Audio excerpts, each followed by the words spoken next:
The anticipated return of Mask Mandate is finally here, as the 2024 Governor's Cup Derby winner makes his first start since December 20.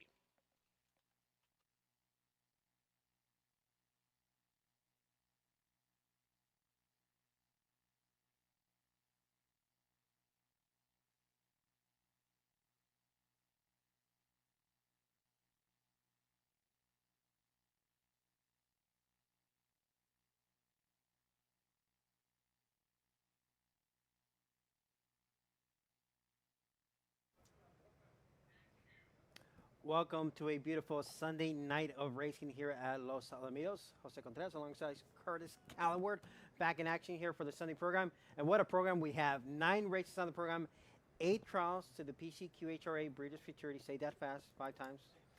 See if you can. And then we got the Grade 1 Go Man Go coming up in race number 9. Some of the best older horses on the grounds will be dueling it out for a Grade 1 event. Welcome back. How we doing? Thank you. Great. I'm excited. Yes. Even yesterday I was excited for this card. 9 races, all quarter horses, and you've got stars throughout. Some of these races you look and go, well, I don't know if anybody's going to qualify from. And some you look at and go, boy, you can see 3 or 4 horses qualify out of the same race. But from a betting perspective tonight, that means you really got to knuckle down. Yeah, we're just 11 minutes away from the start of race number 1. So instead of rapid firing through the entire program, let's focus on the early pick 4. Let's preview this early pick 4. Again, the first 8 races will be trials. All trials will be 350 yards. It has been in the past, if you're drawn early in the card with plenty of sunlight, it's a little bit of an advantage.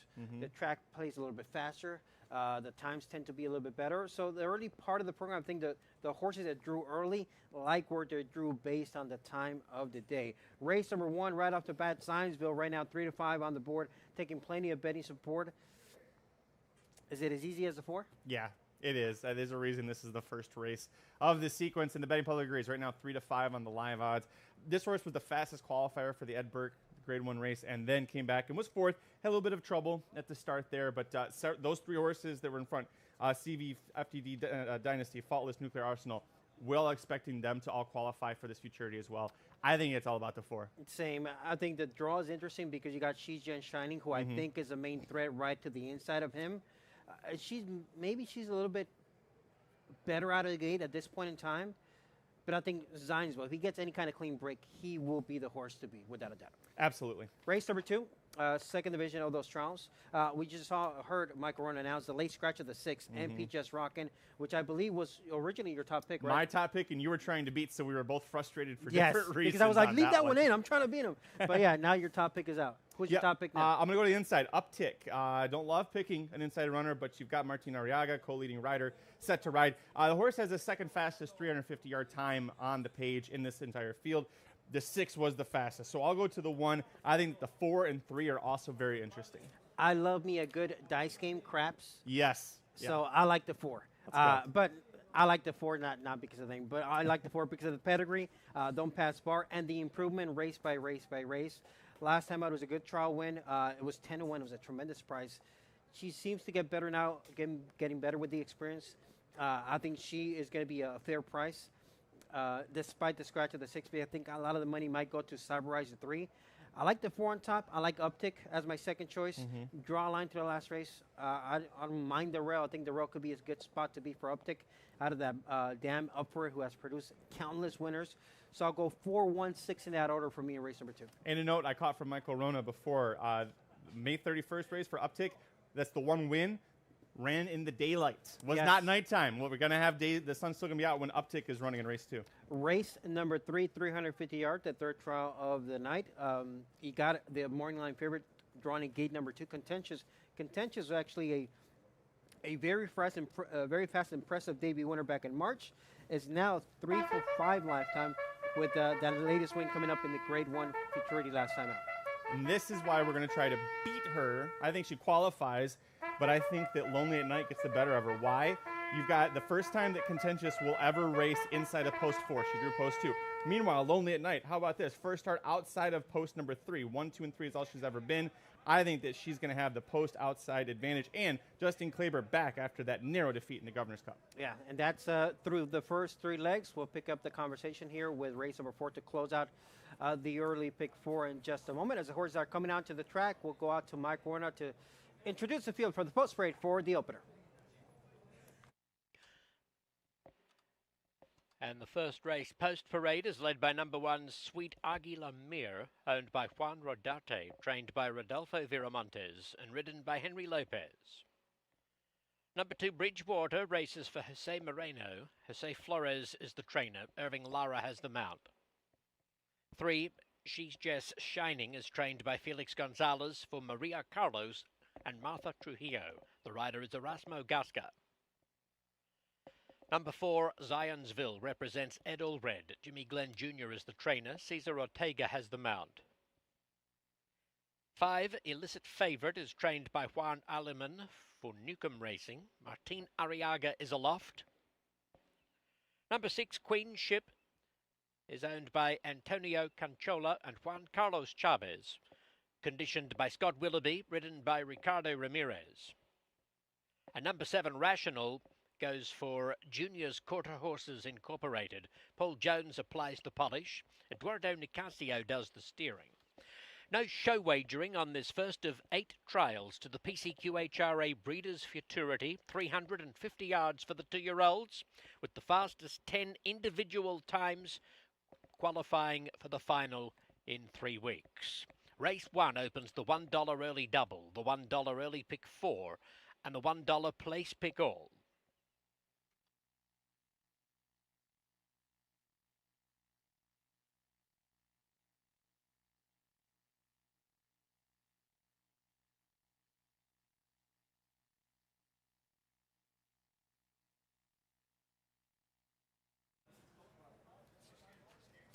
Thank you, Michael. Race number 1, just 6 minutes away here for the beginning of the early pick 4, the beginning of the place pick all, which, by the way, last night's place pick all was a very, very good payout, and it was a very interesting card the way it played out. Nobody hit the pick 6, so we'll have a carryover in the pick 6. That's coming up in race number 4, just shy of $10,000. Looking at the parade there, they all look fairly professional for being 2-year-olds. Yes, they did. I was a little surprised, but impressed by it. But that's something to keep in mind. The first 8 races tonight, because they're 2-year-olds, you want to watch closely, and especially if you're joining us here on the Los Al YouTube channel, thank you for joining us tonight.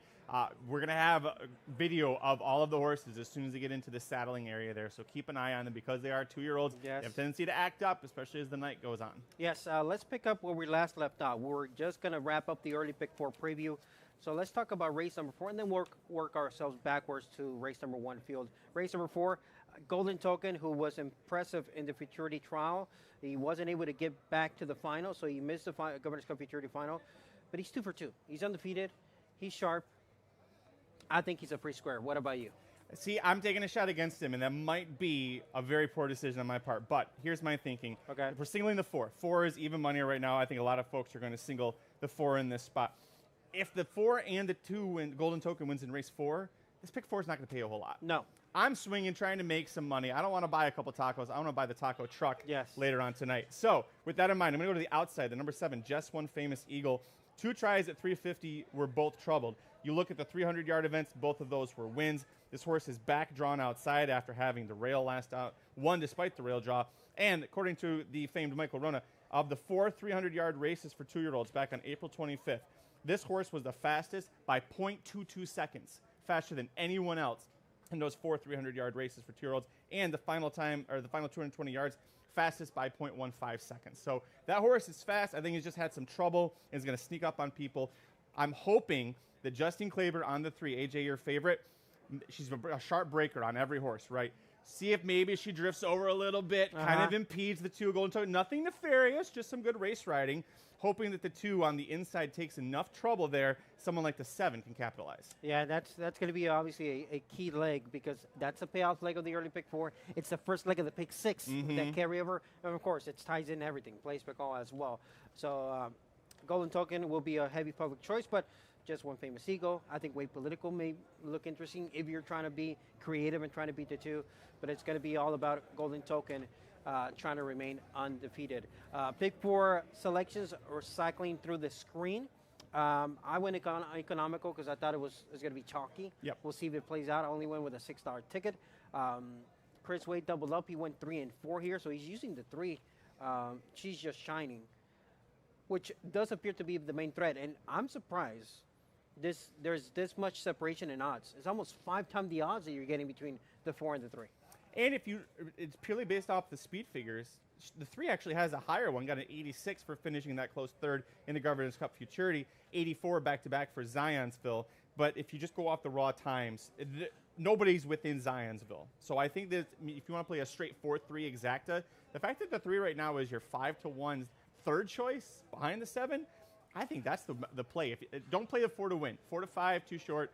Play a nice cold exact to go 4-3, maybe like 4-7, but I'm 4-3 on that one. Yeah, the one sweet Aguila Mere, visually impressive win under Armando Viramontes. Armando is on the sidelines dealing with an injury he suffered at Wyoming Downs. Hopefully he'll be back for the next big trials, which will be the Golden State Million Futurity Trials. Of course, he was a regular rider of CV Dynasty Shine.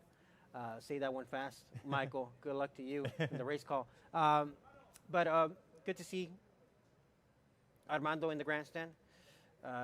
All smiles, and hopefully he'll be back to ride. This one was a very impressive length winner with a good clock in at 1577. What I like best about that win was that she broke much better. She's got the rail. Shouldn't be that much of a problem given her good break last time out. So I think if you're looking for a little bit of a middle price here to complement the 4, I would give you the 1 at that kind of price. There's my ticket: single by 2 by 3 by single. And you're seeing race number 2. I was trying to beat the 6, so I'm kind of bummed out that the 6 was scratched. So some of that money is going to funnel out to my top 3 runners.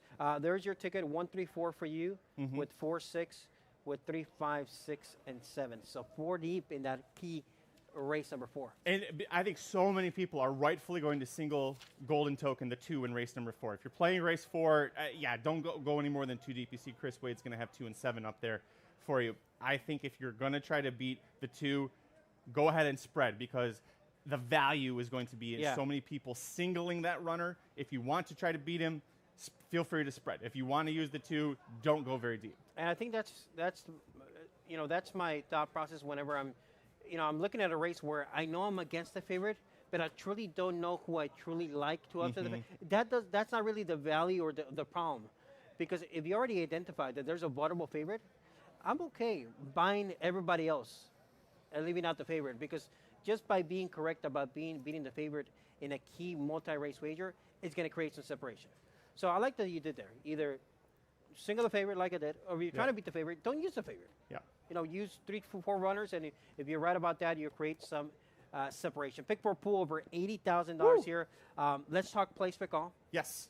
Any potential singles in the second half of the card? It's like I knew you were going to ask me that. Yes. I got the notes. The second half of the card I thought got pretty contentious. The one that I looked at, race 5, the number 6, Test Pilot, I think is drawn perfectly. That looked like one of the weaker trials in terms of the depth in there. I think the Test Pilot, such a strong runner. 3 wins. Ricardo Ramirez back in the saddle. It's been just facing good horses and running well against them. I think that the 6 Test Pilot, race 5, I don't really see anybody who's going to be able to contend with him. How about race 6? Race 6 is the ultimate 2-horse race of the program. Faultless, CV, FTD Dynasty Shine. Yeah, I went to the outside runner, and which is it was a nose ahead of Faultless last time out in Edberg Futurity. So that's where a lot of the money is going to go. I think I'm going to use a 7 there. I left the 3 off my ticket. If the 7, for whatever reason, gets a little leg weary in the final few yards, how about the 6 Celtic Cowboy? I think that horse is finally rounding into form, is improving, and now steps into the very deep race. I think that race 6 is the deepest of the night, but I'm going to go 6-7 in there. Everybody's favorite exacta. 6-7, 6-7. Welcome to Los Alamitos. Shout out to everybody watching on the YouTube channel, on the live stream. Let's kick off trials night for the PCQHRA Breeders' Futurity. Let's go out to Michael Runner for the call. Thanks so much, Jose, and good evening again to you, Curtis. Welcome along. Great to have you part of the broadcast at Losal this weekend and next. The gate filling for the opening trial, for which Zionsville number 4 is a hot favourite. He's the only 2-time winner in the field, and he was the beaten favourite in the Grade 1 Ed Burke Memorial Futurity. 1-2 for Zionsville, who occupies the middle stall in this field of 7. The line will be completed by number 7, Rational, who's moving into line as the 4-1 second elect. The well-behaved bunch, they've loaded in good order and they stand quietly so far. All in, Gary Brinson to effect the start. Ready. Racing! Zionsville has afforded a clean getaway. Rational veering wide. Bridgewater showing great pace with Sweet Aguilar. It's Zionsville, Sweet Aguilar, and Rational on the outside. Rational races to the lead from Zionsville. Rational beats Zionsville, Sweet Aguilar. Queenship getting up for fourth.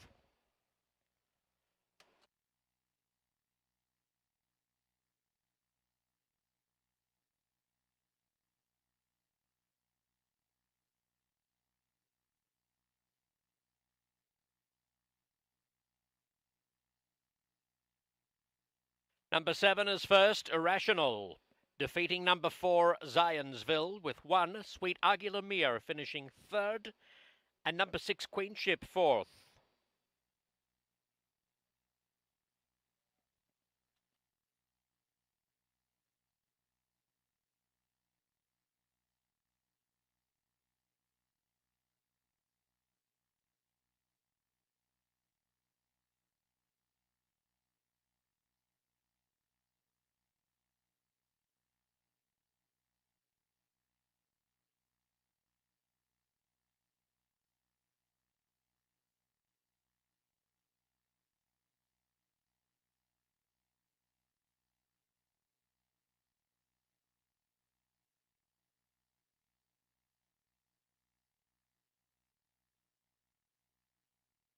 The time, 17.774. 17.774 with a closing split of 9.64.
The result is official. Placing is officially 7416. The $1 exacta 11.30, $1 trifecta 31.80, 10-cent superfecta $24.01. Rational takes the opening trail for Junior's quarter horses. She was bred in California by Dr. Steve Burns. Rational, a bay filly by separate interest from the Stel Corona dam, Quirky.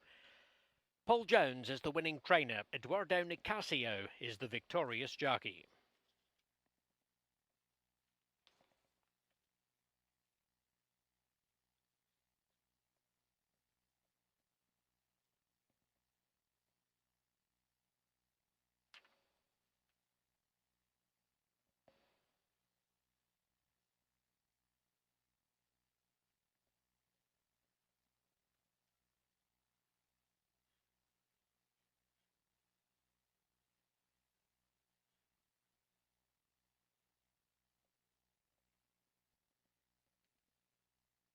Post time for the second, 7:16. Scratch number 6, MP Just Rockin'. Number 6 is a late scratch from race 2, which offers $1 pick 3 wagering.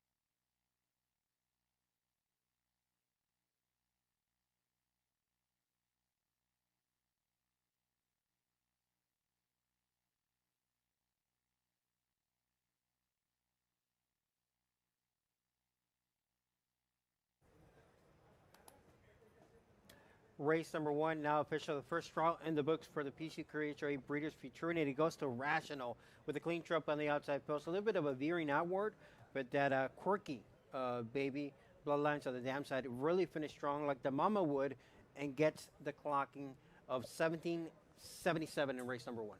See, it's good clocking time already, and we've got one race. We've already got an upset. Yes. I feel like it's going to be that kind of night. We're hoping for that as bettors. That's what we want to see. So hopefully that continues, and hopefully you were smarter than us. You used the 7. And a spot-on morning line by Ed Burgard. Rational at 4-1. Went off at 4-1. Let's go back and take a look at the replay there of this first race. Zionsville, the big favorite in gate number 4. A bobble at the start, and then it took him a while to really get those gears going. Yeah, he didn't have anybody make contact with him. It was a bit of a rough going for some of the other rivals in this race. The only horse that ran straight and even veered out slightly is the 7, but was to that horse's actual favor. And here, the 7's going to start to pull away. The 4, right after the wire, we see the 4 is going to get right to the front. Too little, too late. 7, great ride, great call. If you hand that horse at 4-1, makes amends, Jose, for disappointing as the 10-cent favorite against Maidens last time out. You know what it appears? It appears like Zionsville truly didn't see Rational on the outside. Yep. He was more focused on the 1. And once I think Zionsville really saw the 7 on the outside, it happened after the finish line. That's when he surged again. Yeah. And listen, the jockey, Edward Nicasio on Rational, kept that horse outside. I think it was a smart move. Don't let the horse really veer in. And there, you see the 4. You see the acceleration right there? Just absolutely takes off. So 4, too worried about the 1. And that's what happens. Good ride from Henry Lopez on the 1 because he brings, you'll see in the drone shot here, once he clears the 2 and the 3, he's actually going to bring her out so that she engages with the 4. Yeah. And right here, you see it. Brings her out. He knows the dangers of the 4. He thinks the dangers of the 4. The 7 just running her own race out there in the middle. Zionsville clears the 1, thinks, I got this. No worries. Oh, shoot, there's the 7. And then he takes off. So if this race was 400, Zionsville still would have won very comfortable. But it is a trial, so the first trial in the book, 1777. Congrats to Junior's Quarter Horses Incorporated, a bred in California by Dr. Steve Burns, separate interest out of Quirky, purchased at the Los Angeles Equine Sale for $65,000. So the first time is set, 17.77 by Rational, Eduardo Nicasio with the winning ride. You think it'll be fast enough to qualify? I think this time is going to hold pretty good because the trip was clean and the finish was strong. Final 8th was 9.64. Coming up, race number 2, 14 minutes away. Early money showing up on the 3. Cyber Eyes. We'll talk about it in just a moment.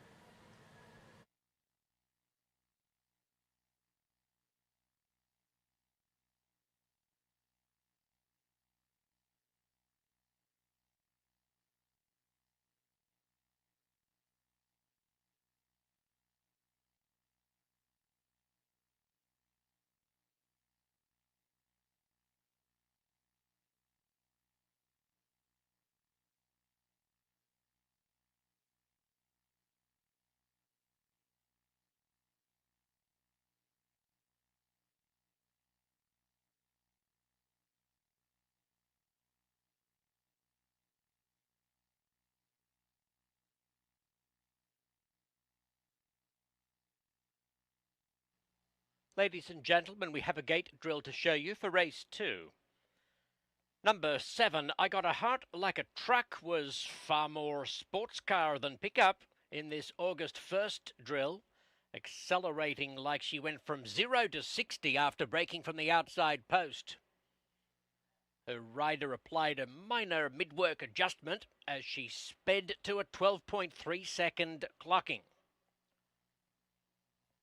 I got a heart like a truck, swept through the turn, looking primed and ready for a big performance in her return after 3 months off for new trainer Valentine Zamudio.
The post parade.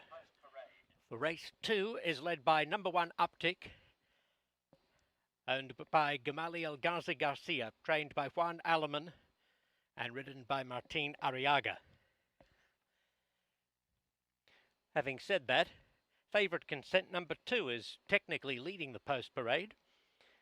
Jesus Ayala on favourite Consent, wearing the E.G. High Desert Farms colours. Jesus Nunez is the trainer. Back to number 3, Cyber Eyes, owned jointly by trainer Jose Flores, Julio Encinas, and Marta Winslow. Irving Lara is up. Number 4, Dice Game, owned by Ed Allred, trained by Scott Willoughby, ridden by Gabriel Lara. 5, Palau's Secret Mongoose, owned by Franco's Ranch, trained by Elena Andrade. The rider is Rodrigo Aceves. Number 6, MP Just Rockin' was a late scratch.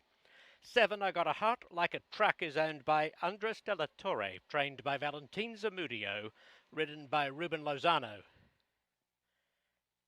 Number 8, KR Candy Dragon is the second Alaman trainee, owned by Kid Ranch and ridden by Henry Lopez. $1 pick 3 wagering, 9 minutes to post.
Welcome back to That's Here. Jose alongside Curtis here for race number 2, the second division of those trials. We already know what the first bar has been set at 17.77 by Rational. Race number 2, right now we got a split favorite here. We got Saberize and Dicey Game vying for favoritism here. Yeah, and between the two of those, Jose, I like the 4 Dice Game. Was in the Futurity trial and had a nice win. The most recent start July 5th. If you actually watch that race and see what happened, that horse had all excuse to not win the race. Now, the horse missed qualifying by 0.05 of a second. If you take that trouble out of there, I think the Dice Game qualified for that race. So I think that the 4 between the 3 and the 4 is the better play. But top play, let's go to the inside with Uptick. Scratch out last race, completely blew the start, got sandwiched, knocked around, non-effort. 2 back, that 350-yard race, which was run in daylight, which is what we're going to have here again tonight. That was the second fastest 350 time in the field when the 6 was in. That is now the fastest time at this distance of anyone in the field. Oh, and by the way, Uptick was purchased at the Los Angeles Sequential for $232,000, right? Was favorite in the 2 starts to begin the career. Didn't break. Betting public said, we don't want him. Guess what? He's like, you forgot about me? I'm going to win at 21-1. And I've said it over the last years or so, decade or so. This is my favorite mama, the favorite dam that Dr. Ed Allred has. Up for it. I love all the babies out of her. She drops some runners. Shame on us for letting Uptick go at 21-1 that night. But the more I looked at this race, the more I thought, if Dice Game would have gotten a fair trip that night, she should have been in the final. Yep. If she gets a fair trip tonight, she should handle business. The big if is the if. Right. Right? But I feel like she's got the talent and the upside to take another step forward. I think Uptick, like you, is my second choice. I think that one is a main threat. And actually, Saberize is out of my top 3. Well, now moves up to my top 3 because originally the 6 was my third choice. The 3 now moves into that slot. So betting public, I think, is seeing this race correctly. But let's talk about the outside runner because the outside horse won race number 1. KR Candy Dragon being the outside runner here. Competed in that juvenile challenge last time out. Hit the gate, got bumped, lacked room, trouble trip was 4-1. If we draw a line to that race, suddenly KR Candy Dragon looks a little bit more intriguing. And the horse overcame trouble to qualify for that race back in the Futurity trial on July 18th. You know, if you just look at the raw times, no, the horse is slow by at least about a half a second compared to the top horses in this field. But back-to-back races where the horse has had trouble either getting out of the gate or immediately after getting out of the gate. And I think you've got the better post position here drawn all the way outside. The horse has never been farther than post 5 before. You're also losing Martin Arriaga, who's going to stay on the 1, but you're picking up Henry Lopez, and I think that people are just going to see, well, the leading rider at the meet, he's on the 1.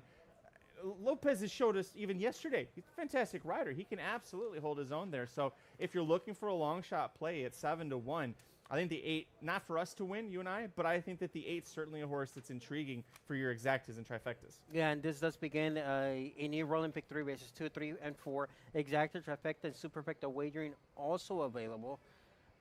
Looking at some of the others, I do have to say that the 7, I got a hard like a truck. This one had worked very nicely before the debut, but the debut, lunged in the start, lost all chance. Then drew the row second time out, also broke out, got bumped, eliminated. We haven't seen what the 7 can do. Switches in the barn, and there's a 12:30 workout that I thought looked fairly smooth. 11-1 might not be too much of a long shot to be and include in the exotics. And it's funny that this is right now, these odds are the lowest this horse has ever been. 24-1 on debut, 42-1 in the second career start. But now, first start for a new barn, getting a new rider aboard as well. And the work that we saw, Michael Rona showed and walked us through it back on August 1st. That was a fast time, 12.3 Yeah, it was good for the 220-yard distance, and was not being asked to go 12.3. Correct. It was a smooth workout, not really emptying the tank. But again, it's one of the other prices that I would give a little bit of a push if you're trying to think outside the box, trying to beat the 3 or the 4. As far as ranking your top 3, how would you rank them here? 1, 4, 3. Are you happy with 3-1 on the rail? Would you take that price? 7-2 is even better. Yeah. I think yes, that's I aggressive. am. Yeah. With the scratch of the 6, we knew the money was going to follow somewhere. But I think if I would tell you, even with the 6 being out, you were going to get 7-2, 3-1 on the 1, you would probably take it. Absolutely, yes. You got the top rider, fast times, the fact that we're being run in daylight, just need to get out of the gate cleanly. But Arriaga's shown in the past he can do it, and this horse is, other than when one time the horse won, has consistently taken money. There's George Duarte's picks. He likes 1-4 in that order. He's our Equibase chart color here on track. There's your photo. Your photo made it to the program. It did. It was on yesterday, too. It was. Shout out to everybody watching on the YouTube live stream channel. Checking in here with the Racing Los Alamitos. So we got 8 trials total, 1 contested already, 7 more to go. And then we got the grade 1 Go Man Go later on tonight to complete the program. So we still got a pick 6 carryover that's coming up in race number 4. So you got a couple of more races to fine tune your tickets and map it out. And I'm saying Golden Token is a free squaring race number 4. You're saying no, I'm going to try to beat that one. Exactly. I want to separate it there. That feels like a pick 6 buster. That feels like a place pick all buster. That race to me says try to beat Golden Token, who I respect the heck out of. Don't get me wrong. But I just specifically this race, Jose, for Golden Token in race 4, drawn gate 2, when you've got a fast breaker, the 3, just the outside with a very smart jockey in Justine Kleber. The 2, I would love to see qualify for the final. The 2, I do not want to bet in race number 4. If you were to start a new rolling pick 3 here, how deep would you go? I was 1-3-4 on the ticket. I would go 1-4. Try to beat the same. 3. Yeah, same. I would go 2 deep, 1-4 with that spot, and then pretty much run it back as a pick 4 ticket will be as well. Make a running here, heading Teller Gate for race number 2, second division of the PCQHRA Breeders' Future. Still plenty of daylight. I think we're going to get plenty of daylight for this race and maybe the next one, and then we'll start seeing a little bit of a sunset. We'll see if that affects the clocking moving forward. Looking behind us, there's a little bit of a tailwind. I would say it's a pretty good tailwind. It's a good tailwind. So it's another layer beneficial to the horses running in this trial. And hopefully you've got your wagers in. It's just about post time, Jose. They're at the gate. Second division, Mike Orna with the call. Thank you, gentlemen. First couple to load will be I Got a Heart Like a Truck number 7 and KR Candy Dragon number 8. Each using a flipping halter.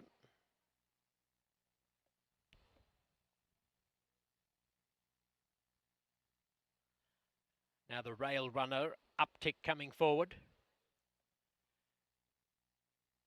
A trial winner to the Ed Burke Futurity at 21-1. And he's in half a point to 7-2, latest click of the tote board. 7-2 for Uptick. Favourite Consent ready. Dice Game moves in. The last couple will be Cyber Eyes and Pelau's Secret Mongoose. 9-5 for both Cyber Eyes and Dice Game, numbers 3 and 4. 7-2, number 1 Uptick, ready for the second trial. Racing! And Dice Game is away alertly. Uptick gets the best of it from the inside. It's Uptick to a clear lead. I Got a Heart Like a Truck finishing strongly with KR Candy Dragon. Uptick has the lead, taken on by I Got a Heart Like a Truck. Uptick drifting out, holding on and wins. From I Got a Heart Like a Truck, who ran up to that eye-catching gate work. Then either KR Candy Dragon, Dice Game or Cyber Eyes for third.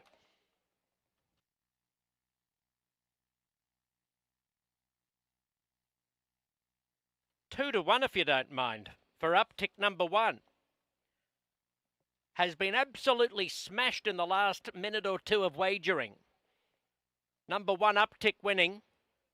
Hammered from 4-1 to 2-1 in the closing couple of minutes of wagering.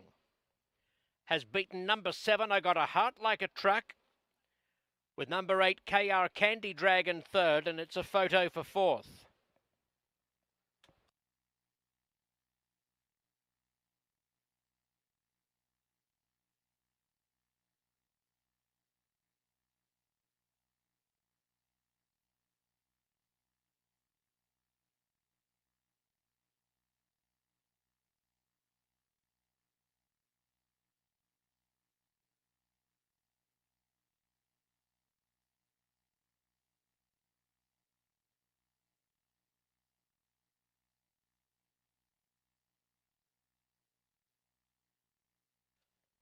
The time 17.754. 17.754. Closing split 9.69. So the final 220 yards is 0.05 slower than in race 1, but that's academic. The overall time is faster.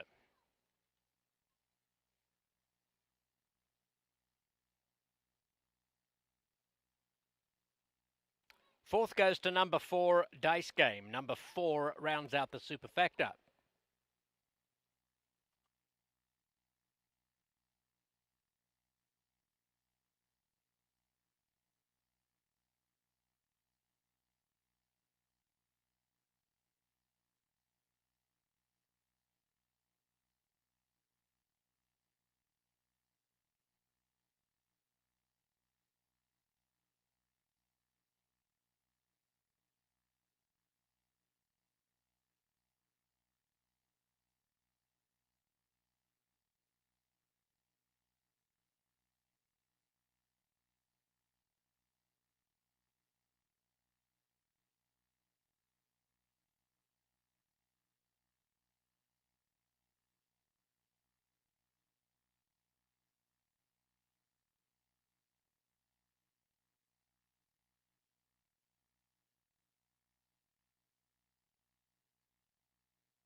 Here comes Uptick back to the winner's circle after winning his second futurity trial.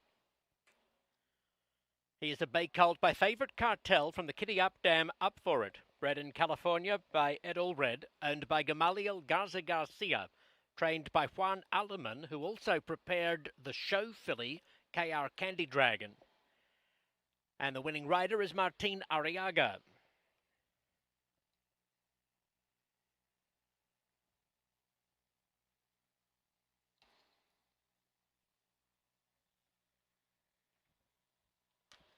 The result is official.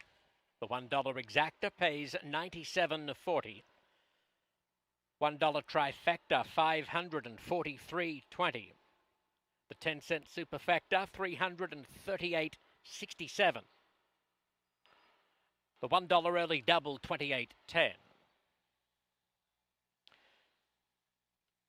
Post time for race 3, 7:40. There is $1 pick 3 wagering. The race is clear of program changes.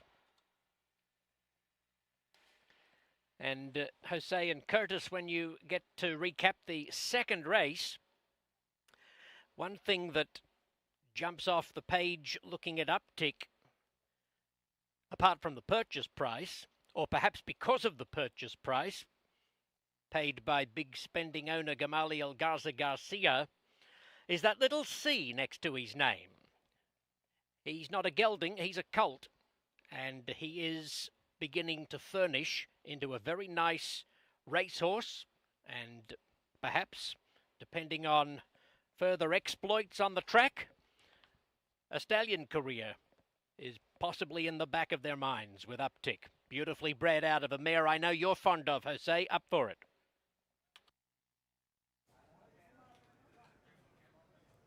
Yes, that is correct, Michael. Pedigree-wise, the sell purchase price, winning 2 trials, daylight, there was a lot to grab onto, and we have to say that Uptick won that at the break, and being a colt, obviously, it makes him a lot more interesting because now he's living up to that pedigree. Yes, he is, and it was really, to what you said, Martin Arriaga got him out of the gate, which if you look at some of his races, that's been the struggle for him. Got him out cleanly, and we'll see in the replay, Jose, just bringing him outside, drifting him over cleanly but slowly. I think that was the winning move there because those outside runners we touched on before the race, they were coming fast. Yes, kudos to I Got a Heart Like a Truck who ran to that workout and a big price floated up into the 20s. Let's go back and take a look at the break. Uptick from that inside draw. professional, good clean break, good acceleration, and then Martin just let him gradually drift out to make sure he saw the competition on the outside. Because there wasn't any competition in the middle. The 7 and the 8, the 7 you mentioned 20-1, and then the 8 also coming with a big rush. Kind of a disappointing effort from both the 3 and the 4. They were your first and third choices betting-wise. The 1 went off as the second choice in the win pool, slight edge over the 4. They didn't really show up. The outside runners did. That's 2 races now. We've seen big efforts from those outside posts. Yeah, and here's a head-on shot, a good clean break on the inside by Uptick. And once Uptick really drifted out and crossed over to kind of engage the rest of the field, 3 and 4 really couldn't keep up. They didn't show much of an acceleration, kind of folded and gradually gave way. Kudos to the 7. I got a heart like a truck, improved with the knee connections. Good gallop out there in the end. Final 8, 9.69. The clocking 17.75, a tick slower, a tick faster than the first trial, although the final 8 was a little bit tick slower. There's a look at the break, was up almost a length there past the gap, so good acceleration and a very good win. And listen, trainer Juan Illman's got to be proud, not only of the fact that he finally got the 1 Uptick to run well again, but he also trains the 8, and the 8, I don't know if that time is going to be fast enough for him to qualify, for her to qualify, but that was a good effort from her, and it got a good bounce back after just losing all chance at the start in her most recent effort. So a good try from the outside, bookending the trifecta, the Juan Illman barn. Congrats, Uptick there, 1775, the current new fastest qualifier with 2 trials in the books. Coming up, race number 3, third trial, field of 7, early money showing up on Contentious, who showed plenty of ability to begin their career 2 for 2. That's coming up, 14 minutes of post time to race number 3.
The field is filing onto the track for race 3,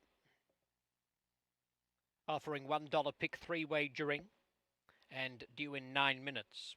Number 1 is Flying Fast 123, owned by Dennis Jensen and Randy Young, trained by Juan Aleman, ridden by Martin Arriaga. Number 2, Contentious, is owned by Manuel Chavez and Jose Santos. Paul Jones is the trainer, Eduardo Nicasio the rider. Number 3, Getting Higher, is trained by Scott Willoughby for Red All Red. Gabriel Lara has the riding assignment. Number 4, Favorite Daytona, is owned by Daniel Reynoso, trained by Jaime Gomez, partnered by Henry Lopez. 5, Lightning Capo, is raced by Carlos Marin, trained by Felix Gonzalez. The rider is Erasmo Gasca. Number 6, Lonely at Night, owned by Steve Burns, trained by Mike Castleman. Justine Kleber is astride. 7, RR Gotta Run, is owned by Bradley and Robin Hart, trained by Jose Flores, ridden by Irving Lara.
Welcome back here to the desk. Jose and Curtis with you. Trial number 3, trial of 8 here. 3 of 8.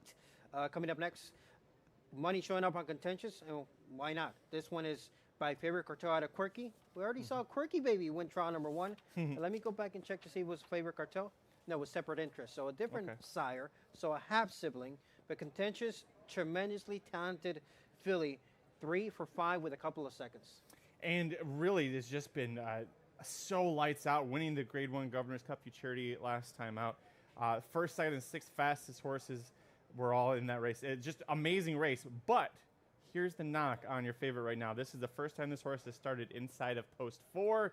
Going to have post 2 to deal with. How will she handle that situation with Eduardo Nicasio aboard? And that would be the key. And that's why I gave the 6th the top pick nod, because I think Lonely at Night is a little bit more professional out of the gate. Contention is talented, but look at the starts. Broke last of 5. Yep. Broke 8th. Hasn't really broken on top outside of the debut. So I think she's her own worst enemy up to this point at the break.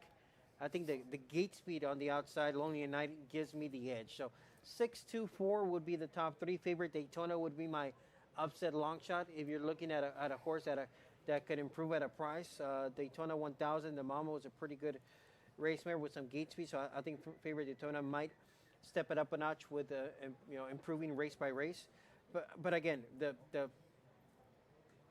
the resumes here point towards the 2 and the 6 being a 2-horse race.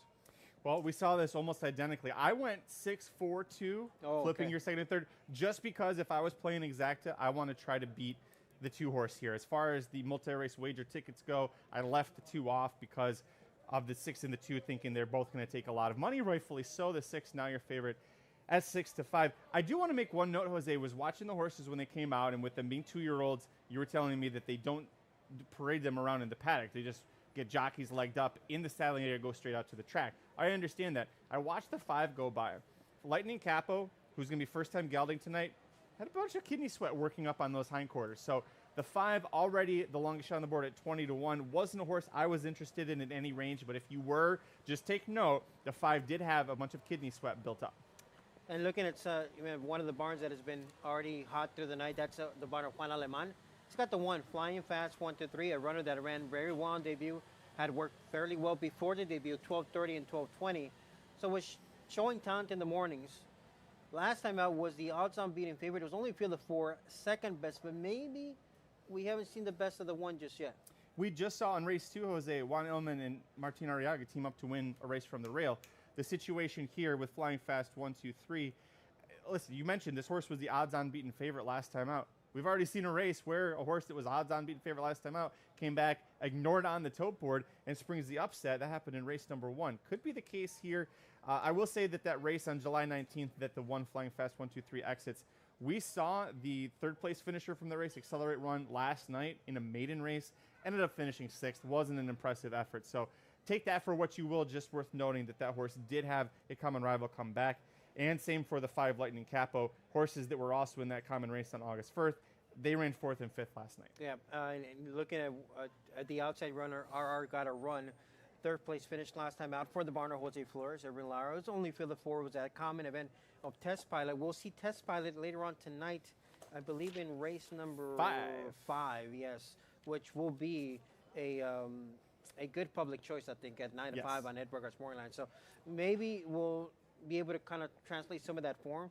But there's no denying that RR got a run, has a resume that looks good on paper, specifically that 300-yard victory in 1566. If he can cover those first 300 yards in that clock in here, he'll be in the mix at the end of this race. My concern, Jose, that race on August 2nd, the allowance race where he was 3rd behind Test Pilot Nuclear Arsenal, who we'll also see tonight, another good runner. I thought that this was a horse that might be a little distance limited. 350, I thought he was kind of running out of gas there, wasn't able to keep up with the top group. 300 yards seems more his style, but you're not facing either of those horses who beat you on the square by 2 lengths last time out, so that is at least in his benefit. Problem is, you got to deal with Lonely at Night and Contentious instead. Yeah, that's the dilemma here for this third event. 2 minutes of both time to race number 3. Exacta, Trifecta, Superfecta, and Rolling Pick 3 wagering here available. Also, tonight's Pick 6 with a carryover of nearly $10,000. That is set to begin coming up in race number 4. But you want to start a Rolling Pick 3, you can do so here in this spot. And given that it's a 2-horse race, if I started to pick 3, I would go ahead and single the 6. Yes, agree with you on that one. The multi-race, we both like the 4 as well, but I think the 6, the way you're seeing the betting come in, which we expected, that would be the way to go. If you're playing an exacta, for me it's 6-4, ice cold. Try to beat the 2 who just became the favorite there. What say you? This is one of those races where I wouldn't mind just sticking with a plain win bet. Mm-hmm. Because there's like a muddied up form on the others that I don't really love another one more clearly than the others. Even though the prices are okay, like I would upgrade the 1, but we know the 2 is in the race and the 2 is going to be. So I would rather, if I'm going to get more than double my money with the 6, almost 2-1, I would stick with the straight win bet here. Be interesting to see what the final time will be. So far, the winning time 17.77 for race 1, 17.75 for race 2. You think they're going to go faster? I'm curious because winning the Governor's Cup Futurity, the 2 Contentious, final clocking 17.78. Not faster than either of those 2 horses. So we'll find out. Those were some quick times from those 2 horses. I think we do see Lonely at Night qualify from there. Contentious, get out of the gate clean. You got to deal with that inside draw. Hasn't had to deal with it before. How will she react? And just like, maybe I should be a meteorologist because I predicted daylight for the first two, and I said it's going to start to end in race 3. Daylight is about to end for race number 3. They're still getting some, but it's dwindling. That's pretty much it. Looking behind me, the flags have calmed down. So race number 2, trial 2, did benefit from daylight and tailwind, and that led to the current fastest qualifying time. Be very curious to see how it all plays out the rest of the night. I'm excited for this one. This is the first of many head-to-head showdowns between 2 heavily backed horses. Yes, so I'll go 6-4 in that order, and you'll go? 6-4-2. Me and George are exactly the same, 6-4 in that order. Best of luck, race number 3. Let's go out to Michael Warner for the load and the call. Yeah, it's incredible how we have rematches of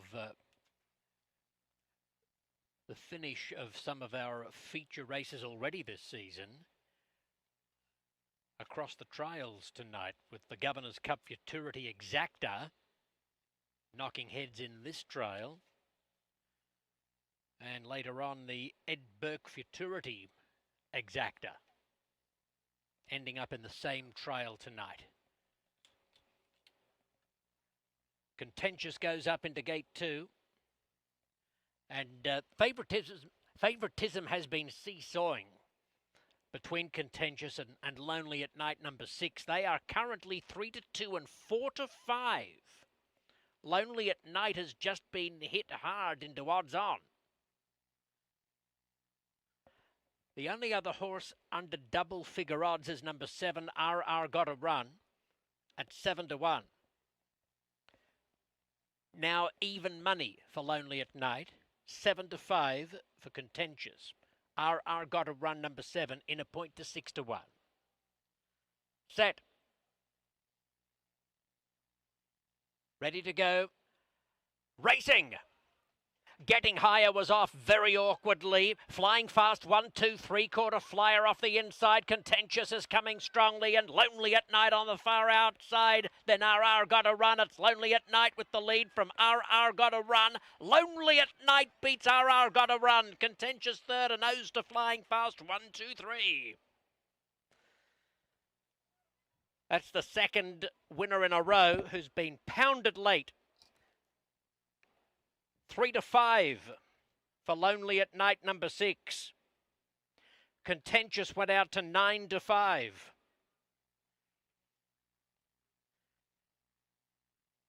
The closing split is 9.65.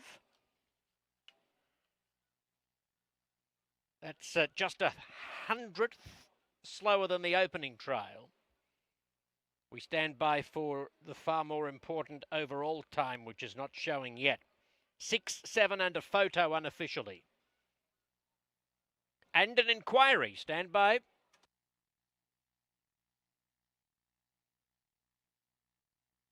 Please note the stewards are examining the start of number 3, Getting Higher. Stewards are looking at the start pertaining to number 3, Getting Higher. Now the time, 17.82. So overall, that's the slowest of the 3. In thousandths, it's 17.827. 17.827.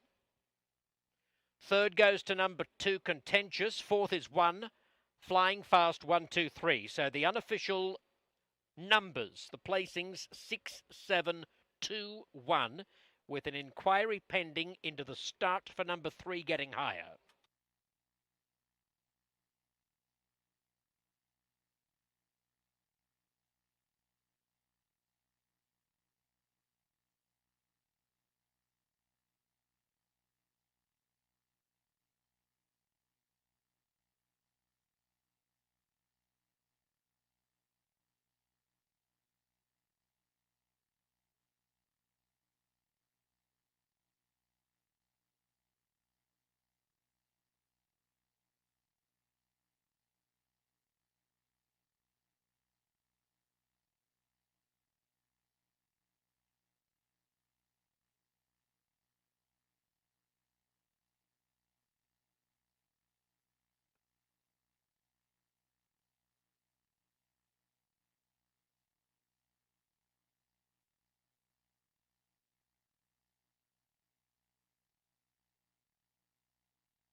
The stewards have completed their inquiry into the start for number 3, ruling that Getting Higher was afforded a fair start.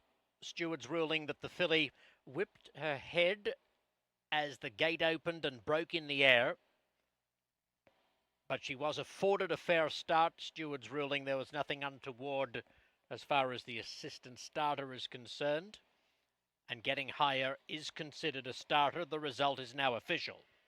Victory to Lonely at Night. A brown filly by Favourite Cartel from the Corona Cartel mare, Remember Me Rose. This is the second Futurity win for Lonely at Night, who went within a head of capturing the Governor's Cup Futurity. She was bred in California and is raced by Dr. Steve Burns. Mike Castleman is the winning trainer. Justine Klaber is the winning rider.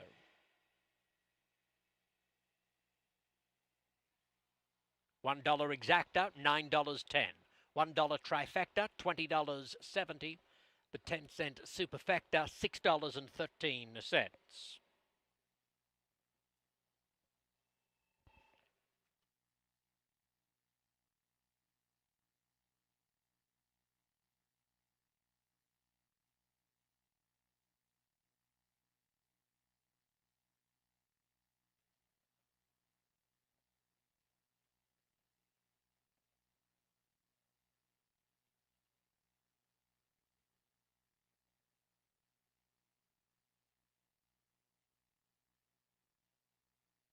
Ladies and gentlemen, regarding the inquiry into the start of number 3 Getting Higher, here is a slow motion replay of the start. In the steward's words, the filly whipped her head to the side and then broke in the air, but was afforded a fair start. Here is a close-up isolation shot of Getting Higher, who was antsy in the gate. Stewards ruling that the filly whipped her head to the side and broke in the air, but was afforded a fair start and is considered a starter.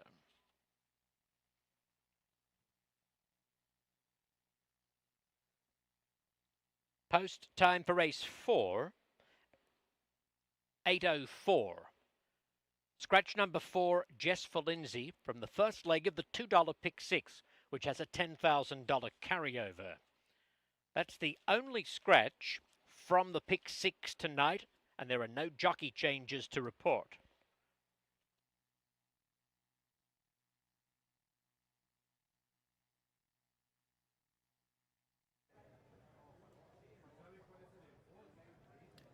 Thank you, Michael, for that explanation. Getting Higher was considered a starter. It looked like she was trying to beat the gate before the gate opened, and at that point she caused her own trouble. Caused her own trouble and might have interfered with the 2 Contentious, who was your second choice betting-wise. Did you see those odds plummet? 8-5 was the last thing I saw on the 6. Ends up going off at 3-5, almost double in the win pool what the 2 Contentious was, but the bettors had that one right. Yeah, let's go back and take a look at the replay and take a look at the trip for Lonely and Light. We knew her main weapon was her gate speed, being able to break cleanly. Perfect break, maybe a little bit of a, not a bobble, but a low to the ground break, and then got her footing, but that acceleration was there, and she proved to be the best horse. And this is one of those cases where post position matters so much in quarter horse racing, where the 6 had never broken outside of post 3 before. You see he's going to score by almost a length over the 7. The 2 Contentious rallies to be third, but if you had flipped those post positions, there's no trouble for the 2 Contentious right there. Gets knocked off stride. Every little bit counts in quarter horse, and I think it just cost the 2. Yeah, and also she's been her own worst enemy at some of the starts as well. Unfortunate she has talent, but she just didn't get out to the clean break and the clean trip that she needed. Lonely at Night, and it's the battle of leading riders. Justine is trying to not let Martine get away with a big lead. Nope, he picked up the win last night. Martine did with Mayor Humdinger in the Sgt. Pepper feature handicap, and then picked up a win earlier tonight. But now Justine draws back within 1 in the jockey standings. Plenty more action to come between those 2. Yeah, so final clocking, 17:82. So the third, as far as trial times, the third slowest of the 3 up to this point. We'll see where that ends up in the current top 10 when we get it. Final 8, 9.65, which is on par with the final 8s of the first 2 trials. So that would be a very good final 8. So 17:82, the clocking for Lonely and Night of race number 3. Congrats to Steve Burns, a homebred here by Favorite Cartel out of Remember Me Rose. Mike Castleman and Justine up aboard. Coming up, race number 4 will begin tonight's Pick 6 carryover, and maybe this will be the shortest price of the night. Golden Token opening up at 1 to 5. Scratch of 4, leaving us with a field of 6. We'll come back 13 minutes to post time here for race number 4.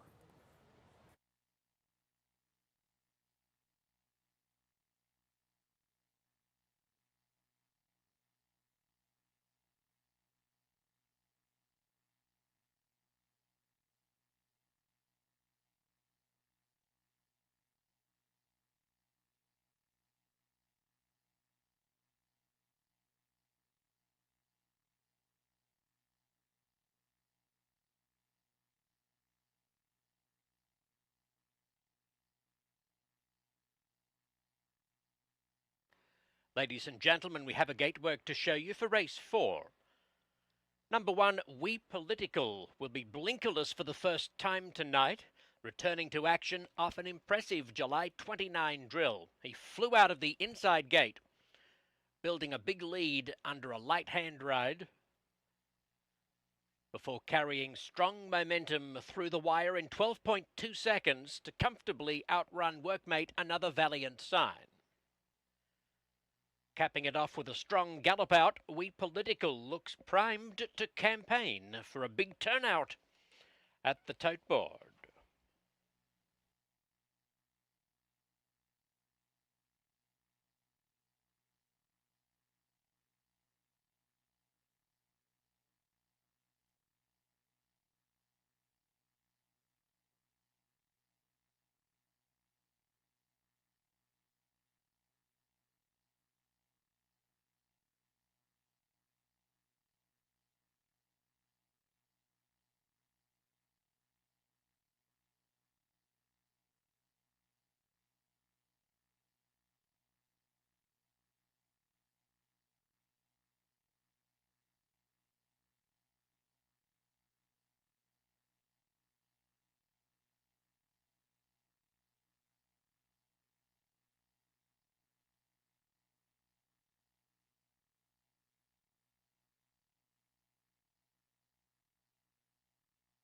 Way here on tonight's best bet and price play on tonight's Pick 6. Go to race number 5, the 5th division for the PCQHRA Breeders' Futurity.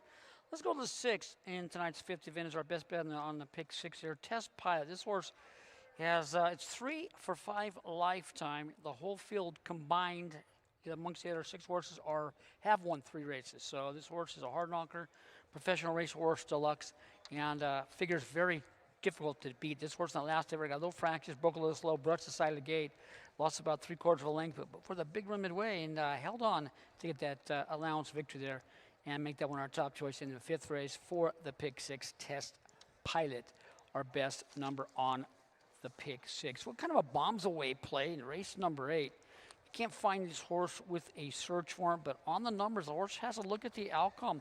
He's facing a pretty wide open group on the numbers, but a horse that we liked a lot last time when closing out of that Pick 4 that paid over $1,300 on a $48 suggested was by a nose in race number 8, the 3 horse. This horse has had 6 lifetime starts and is first, second, and a third, but that maiden victory, even though it was dropping in for 12.5 on the chart, the horse has a look at the outcome at a bombs away play. So race number 8, our price play on the Pick 6 will be a 3 horse, and of course the late Pick 4 as well will be the 3 by a nose with a clean getaway. Has a look at the outcome to get a nice slice of the pie, maybe upset the apple cart there in race number 8, the 3 by a nose.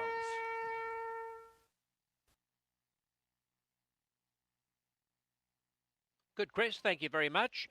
Field moving on to the track now for race 4. Number 4, Jess Valinzi, is a scratch from this 4th division of the PCQHRA Breeders' Futurity Trials. Number 4, a scratch, as the 4th race field parades are led by number 1, We Political, owned by Gamaliel Garza Garcia, trained by Juan Aleman, ridden by Martin Arriaga. Number 2, Golden Token, is owned by Rancho Humilde, trained by Valentin Zamudio, guided by Ruben Lozano. Number 3, AJ Your Favourite, races for Larry and Bobby Rice. Eddie Willis is the conditioner, Justine Kleber is the pilot. 5, Like to Shine, is owned by Mike and Scott Castleman, trained by Mike, ridden by Edwin Escobedo. Number 6, Gorgeous Guy, owned by Ed Allred, prepared by Scott Willoughby, with Gabriel Lara in the irons. 7 is Just One Famous Eagle, trained by Paul Jones for Corey Trapp and Thompson Racing, with Henry Lopez on board. $1 pick 3 wagering. And race 4 opens the $2 pick 6 with a $10,000 carryover. You have 8 minutes in which to invest.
Welcome back to the deck here. Jose and Curtis with you. We're up to trial number 4 here tonight. This will be obviously the payoff leg of that early pick 4, but also the first leg of tonight's pick 6 carryover.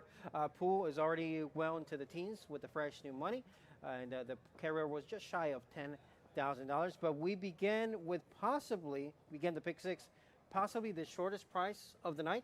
Yes, yeah. Golden Token looked like it was going to be everybody's single to start it off to end the pick 4, every wager in between. That's why I'm trying to beat him. Bold strategy, Cotton. Does he beat himself out of the gate, or if he gets a clean break, does he still get beat? If he gets a clean break, I think it's over. Yeah. I think this might be the fastest 2-year-old on the grounds at Los Sal. He's certainly up there in the conversation for it. But how does he come back from it? Also, he was the fastest qualifier for that futurity trial when he won the futurity trial. Yeah. But then he missed the race. He had some time off. Yeah. How does he come back from that? You throw in the fact that Justine Klaber is going to be aboard the 3. She can get a horse out of the gate sharp. If she decides to, the little ridership, just let the horse gradually lean over towards the 2, he might be in trouble. Yes, 350 yards, obviously, for all these trials. That Golden Token, gate number 2 is, we've called it back in the day, me and Curtis Treese, ex-chart caller here at Los Alamitos, now the chart caller for the daytime circuit, San Anita Del Mar and all. We called it the Bermuda Triangle post because for whatever reason, post number 2, whatever reason, you're drawn between 2 horses, no different than post 3, 4. Post 2 seem to be the most difficult to get out a clean trip out of. It's interesting. Maybe the rail horse, seeing the rail get spooked and kind of lugs outward a bit, and the 3 is just part of some sort of a pinball activity in between. Listen, I think that the 3 could break on top and make things tough for him. I'm going to call for an upset. Right now, your 5-2 second choice will be where I go, Jose. The 7, Just One Famous Eagle. On debut, April 25th. That time of 15:49 was lightning fast. Yes. Ended up beating Faultless. Faultless, very good 2-year-old as well. And then the 2 tries at 350, a futurity trial, second beaten in nose, had some trouble in that race. And then the Ed Burke Juvenile had some trouble again in that race. Last time out, got that nice confidence booster with the win, despite drawing the rail, now draws all the way to the outside. And what have we seen through 3 races tonight? Those outside horses are running very well so far. Even if they're not winning, they're running very well. I'll go with the 7 for the upset. And to be fair, it's not that the 2 is impossible to beat, but you look at all the other runners, there's some very good form. Like, there's some very good clockings. Yes. Just One Famous Eagle, the 7, debut in 1549. 1564 last time out with the Goodwin Talisman came back to run well. He was almost 2 lengths clear of the third place finisher. Gorgeous guy, 12-17 debut win. Even Like to Shine, who got the 350-yard win last time out with the improved effort. AJ, your favorite, 11.97 to 20 last time out. That's a rapid clocking. And We Political, oh, I was a debut winner as well. So the two deserve to be clearly favored, right? But if you dig far enough, I wouldn't be able to talk you off with someone else, given some of the resumes. You know, I'm starting to notice a trend here, and I think I understand why Ulysses Gomez, director of racing, is not here this weekend. Trainer Juan Illman, jockey Martin Arriaga, this is the third straight race. Their horse is drawn the one pole. They're probably out looking for him, trying to say, what do you have against us, putting us in that spot? Same. Although, maybe they try to blame that on Smokey. It could be. Drawing all the pills there. But no, given how this pick 6 sequence looks, it feels like this was going to be the stand of the stand for the majority of tickets. It has to be, right? Because there's a few races that get tricky along the way. So let's give a good look at the pick 6. Race number 5, Test Pilot will be favored. Yes. But is Test Pilot clearly a standout in that race? I think so. The only one I would possibly take a look at, and maybe a hunch play, the 7, Indiana Fever. Earlier today, Caitlin Clark hit a career high 8 3-pointers with 37 points in their game. And you've got Justine Claver aboard with that outside draw. I think it all goes through Test Pilot, though. To me, that would be a single. I like the 2 AB Elite Blood. Oh, who trains that one? Oh, it's Juan Aleman. Oh, who rides that one? Oh, it's Martin Arriaga. Who just... So is the one college boy going to be a late scratch so that the 2 can be on the inside again? Maybe. But no, AB Elite Blood did everything but win on debut. And likely, to me, it looks like the main threat. Race number 6 is going to be a rematch of those 2 runners of the Grade 1 Edberg Million Futurity. What are the odds that the 1-2 finishers of the Edberg Million Final end up in the same trial? It's crazy, and those connections by going, come on, really? Everybody else in the field going, come on, we don't even have a chance to be able to check. I will say I thought this was the deepest race of the night, race 6. The 6 Celtic Cowboy, if you want to use one of the favorites in there and maybe another one to mix in, the 6 Celtic Cowboy, I think, could be sitting on a huge effort off of that nice win on August 1st. Race number 7 will be my one final time, and I'm talking about Black Magic. This will be my last chance to give her an opportunity to bounce back and prove to us that the debut win was no fluke. They're taking the blinkers back off after putting them on last time out. She didn't fire at all. Mm-hmm. They're coming right back off. I'm giving them one more shot. So Black Magic for me in race number 7. Tonight's the night. If not, she can beat me tomorrow, the next day, and whatever she comes back. And that race, July 26th, she was pretty washy, and it was a very humid night, oddly humid for where we're located. So there are a lot of things that were going wrong for the 6th there. This could be the time to get her at a price. Race number 8 to me is the most competitive trial of the night. I think there's a lot of options there. If I had to make a top pick, it would be Jockey on the outside post, but I'm not in love with anyone. No, I think if you're going to go for a stand or a race where you want to take a stand against whoever the favorite is, race 8 really stood out as, I don't know. I went with the 7 AP First to Rocket. It's the only runner in the field that's run a sub 18-second, 350-yard distance, but trending upwards. But if you like anyone at all, great horsemanship there by the jockey. Great catch by Justine, who got unseated there by... Woo! And the horse is bumping. Okay. Keep your eyes on this one. We'll see if they... You know, full credit to Justine because, I don't know what the jockeys are weighing. I know it's very light. To be that light of a jockey, male or female, and have a almost 1,000-pound animal just trying to drag you around and holding your ground. Fantastic work. Now the assistant starter is going to help as well. Justine back into the saddle. But that is a lot of energy used up on your 9-2 third choice. Not something you want to see. No, not at all. Not at all. A lot of wasted energy. Pick 6 pool, about to cross the $60,000 mark here. So about $50K in fresh new money, and it's climbing by the second. They're at the gate here for race number 4.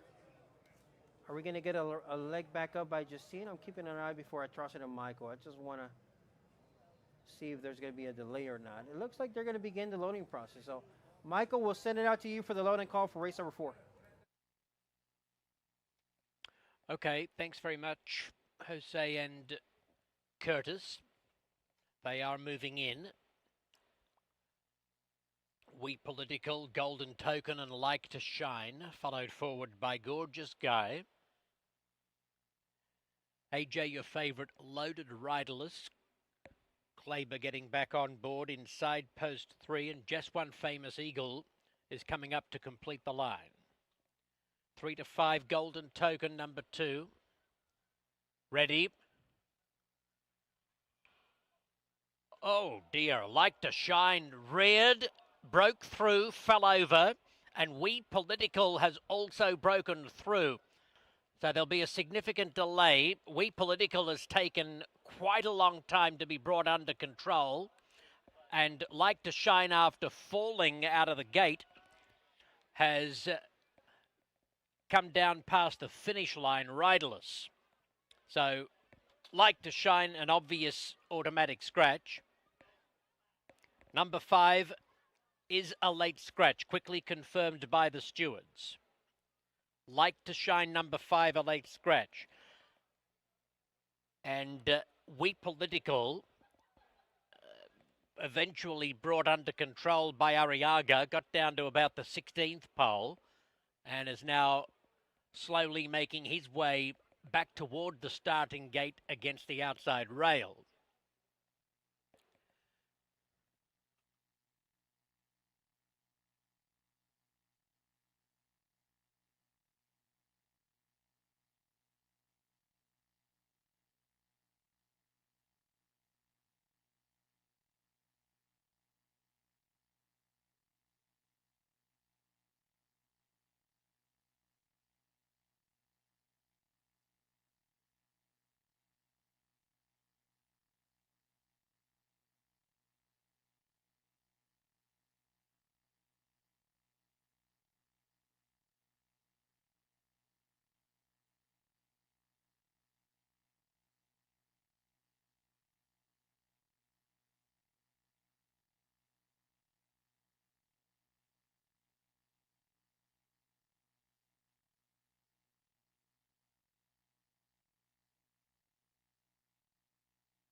Now, Like to Shine has been captured and is being led back behind the starting gate. Number 1, We Political, who also broke through the gate, has been examined by the vet and passed fit to start, confirming number 1, We Political, is cleared to start.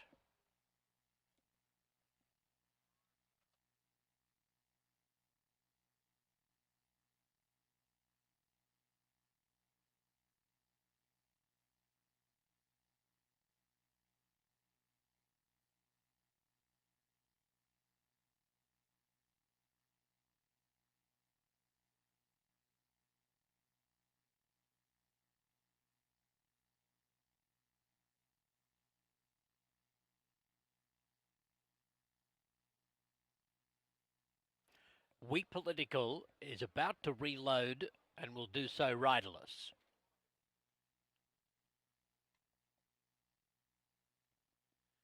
They're moving in again.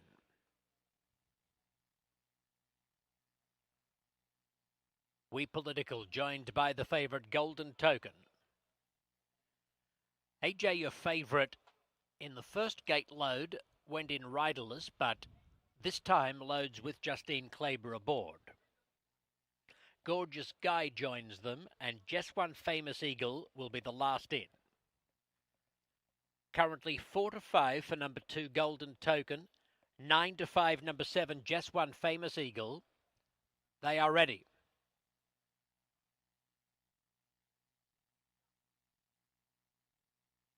Racing! Golden Token scrambled out of the gate. Just One Famous Eagle and AJ, your favourite, win the start together. Golden Token tries to run on near the inside. It's AJ, your favourite, Just One Famous Eagle, then Golden Token. It's close, but at the finish, AJ, your favourite, prevails over Just One Famous Eagle. They were shoulder to shoulder through the second half of the contest, with AJ, your favourite, the filly, coming out on top. Golden Token doing his best work, coming through strongly near the inside for third, but threw it away at the start. Photo finish to race number 4.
Number 3 is first, AJ, your favourite.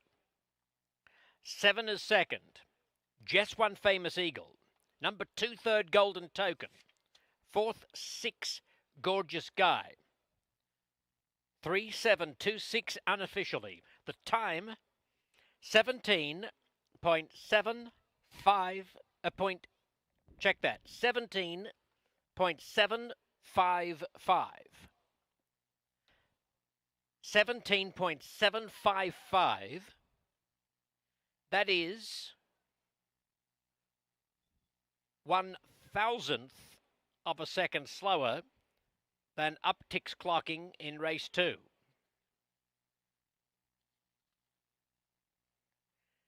The final split, 9.61, is the fastest of the night.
The result is official.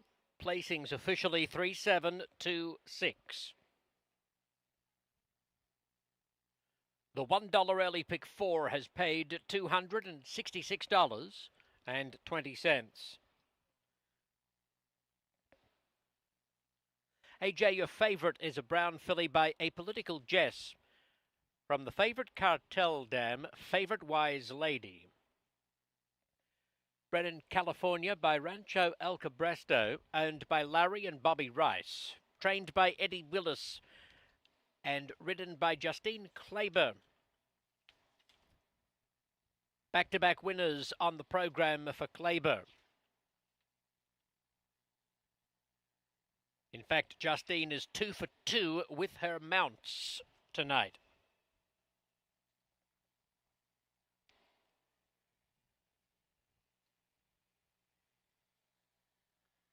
The $1 exacta, $12.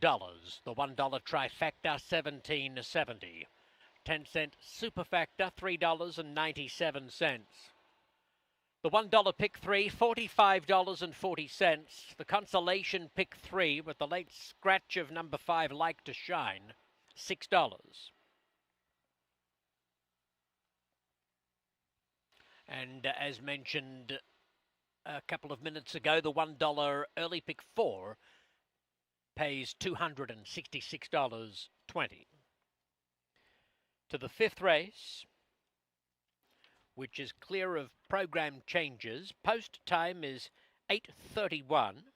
8:31 for the first half of the $1 mid-card double.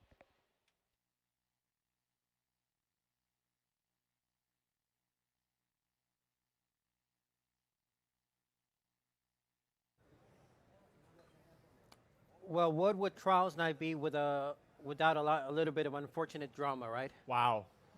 So many things went on in that, even before that race. Now, luckily, the good news is the 5 Like to Shine we saw getting walked back safely to the barn after breaking through the gate, almost jumped the temporary rail into the paddock, which would have been very scary. Jockey and a horse, okay.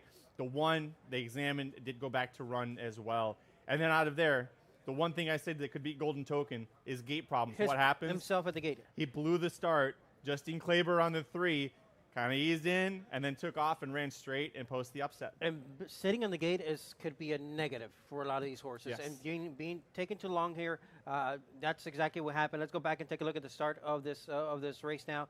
Condensed to a field of 5. Missed the break. Yeah. Golden Token completely missed the break. Justine, like she's been doing, she broke on top. By the way, there's the horse that unseated her, heading to the gate. Yes.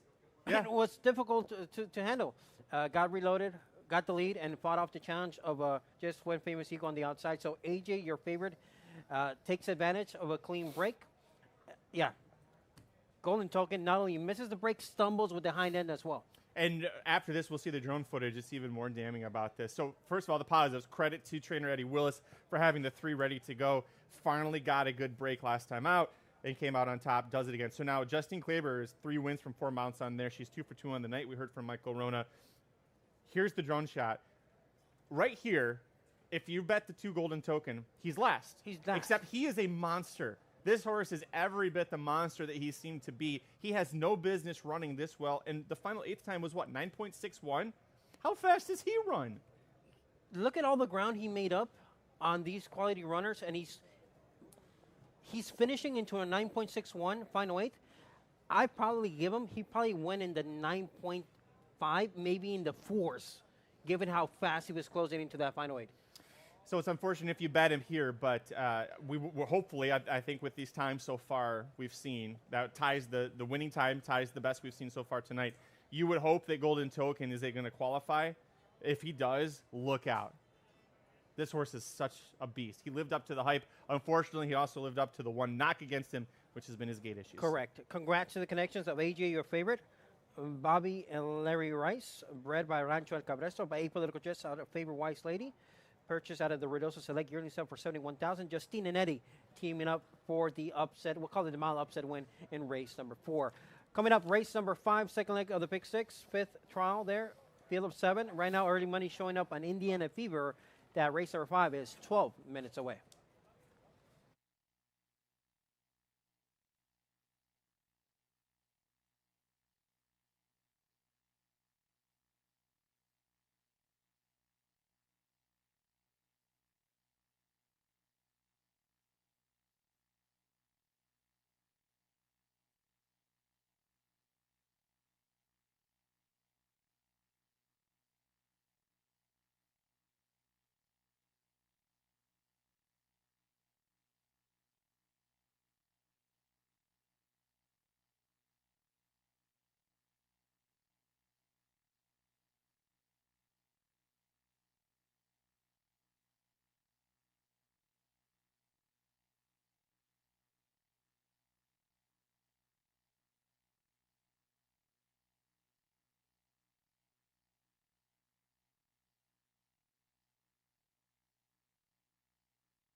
Out they come for trial number 5.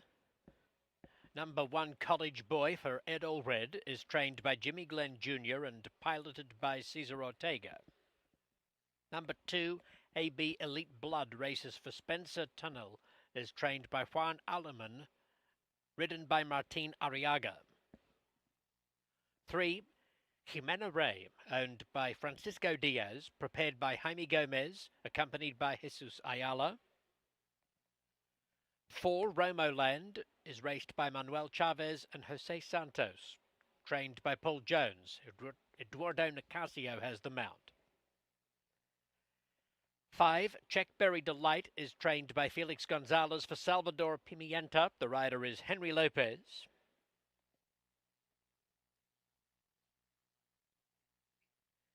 6, Test Pilot, owned by Saul Acosta and Juan Moya, prepared by Jose Flores. Ricardo Ramirez is entrusted with the mount. 7, Indiana Fever is owned by Jim Markham and Steve Burns, trained by Mike Castleman, guided by Justine Kleber.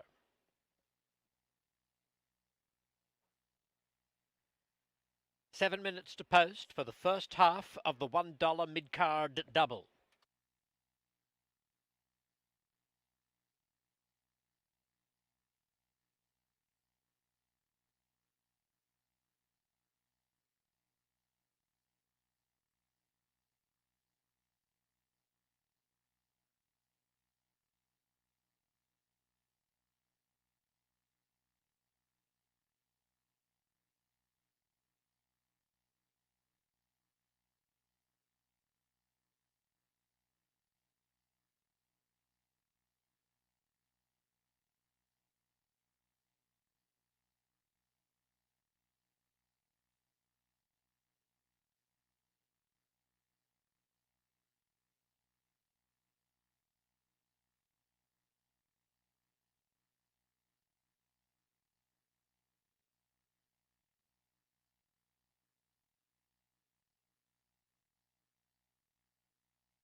Coming up, race number 5, fifth trial of the night is just 5 minutes away. Field of 7 here, and we showed early money showing up on Indiana Fever. Now the money has kind of come back on Test Pilot, who's now currently 3-2 on the board off of that very good allowance win back on August 2nd. Yeah, to me, this race runs right through the 6th Test Pilot, and I feel like there's a reason this race didn't get carded in either pick 4. I think the 6 is the clear-cut winner here. Now, if you want to get creative underneath for the exacts, I think that's where your better chance for making a profit will be. Yeah, Indiana Fever has a very good post on the outside, so likely will have an opportunity to get a clean trip. Did draw the outside post in the last 2 tries, actually. Post 6 of 6, post 8 out of 8. 4th and 4th in those 2 tries, and now gets the outside post once again. Justine, hot riding Justine, aboard here on the 7 Indiana Fever. I gave a look, and not only a look, I gave the 2 the top knot here. Whoa! AB Elite Blood. Okay. Lightly race, only one debut race, which ran about as good as you can do. Boss Leyenda was a very well-manned runner that had already raced against the likes of Romoland, the 4, way back in early March. So the talent was there. She ran second best to a very good runner. They were well clear of the 3rd place finisher. And I like that she had worked a pretty fast 12:10 before the debut. Now, she hasn't been seen since March. She's given up experience, but I think there's a lot of upside for a runner like the 2 AB Elite Blood. A lot of upside. I agree with you. My concern is going to be the fitness level. One work after that 2:20 debut, and that work was fast. 12:30 was a nice work time for her, but I am concerned about her fitness level coming in to this race. You do have Martin Arriaga keeping them out for the Elman Barn, who's got to be thrilled. They're not on the rail. Well, now you're in post 2, as you were alluding to earlier. calling it the Bermuda Triangle post. Yeah, that kind of came to fruition with poor Golden Token. Yes, it did. Hey, well, he happened to be a horse that we had a feeling might have some struggles there, but it was such an impressive debut for AB Elite Blood. I know he lost as the favorite, but to be defeated by a head to Boss Lane, who highlights a good horse, you were well clear of Romoland, who returns here, is going to be 2 posts to the outside in number 4. As far as the place pick, I'll take it. I just used Test Pilot. I thought maybe one horse can finish ahead of the 6, might be the 2, maybe the 7. Yeah. Not 2 horses. But at worst, no more than second, right? Right. I don't see him finishing worse than second here. He's just a consistent type. Even when he lost 2 back, well, he drew the rail and was 7th away from that spot. Still finished within a length of AP's First Rocket, who we're going to see later on tonight, I believe, in race number 8. The horse I was very high on at the beginning of her career, was Romoland. I bet her on debut. She was my single on debut. I bet her again. She got beat as a big betting favorite by a nose. She was my pick in the kindergarten futurity. She finished 4th. The talent is there, but after 5 starts, I already came to the conclusion that she's not a good gate horse. She's given herself too much to do early on by not getting out of the gate in good order. She has the talent, she has the pedigree, and she has the finish, but she can't break. If you're looking for a long shot underneath in the exotics, I would give you the 4. But at this point, I quit on Romoland as far as win bets and include. So it's just one of those horses that I think I know what she is up to this point. She's a good filly with talent, but she has to learn how to break better. As far as the 6 Test Pilot goes, worth noting the horse has had some very quick, consistent times at the 350 distance, always sub 18 seconds. And to be a nose ahead of Nuclear Arsenal, who, spoiler alert, is going to be my top pick in race 7, 2 races later in here. I think it's just about the 6. I would actually single, if I was playing a dollar pick 3, Jose, I would single the 6 Test Pilot here, and then I would single Nuclear Arsenal, who's the 3 in race number 7. If you want to get creative in between there, go for it. Hope for some prices because they'll both be short.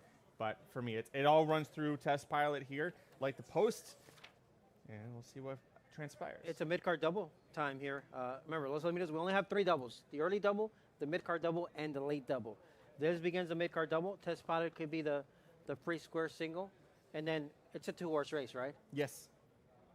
Well, and the problem is I'm going to go with the favorites in both of them. Yes. It's going to be Test Pilot into CV FTD Dynasty Shandu. What we talked to earlier when we were previewing, it's just a better draw than the 3 Faultless.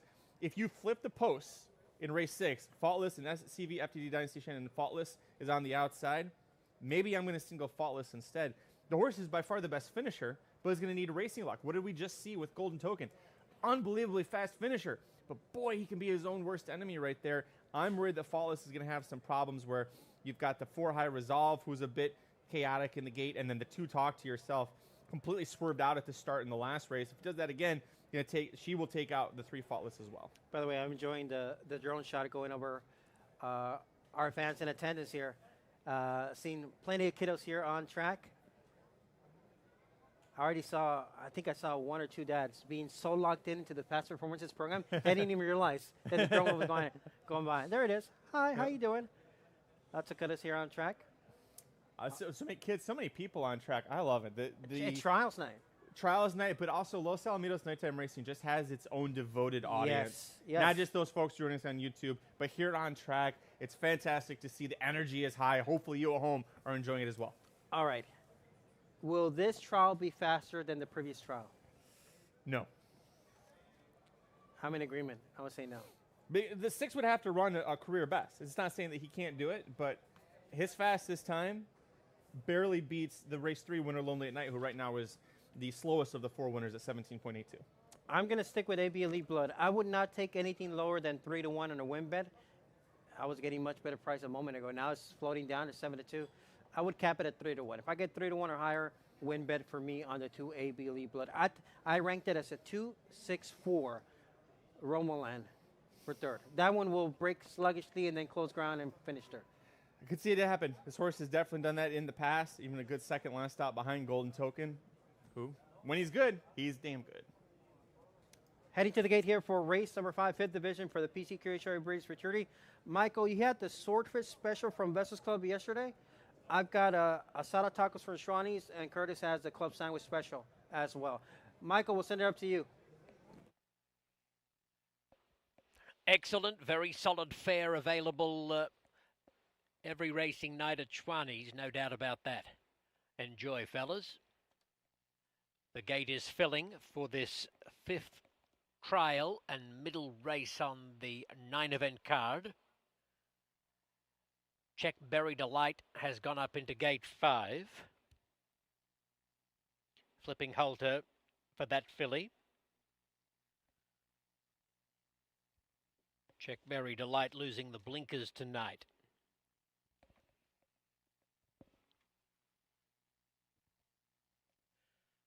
Now, Check Berry Delight getting a bit fractious in the gate. Henry Lopez was forced out of the saddle.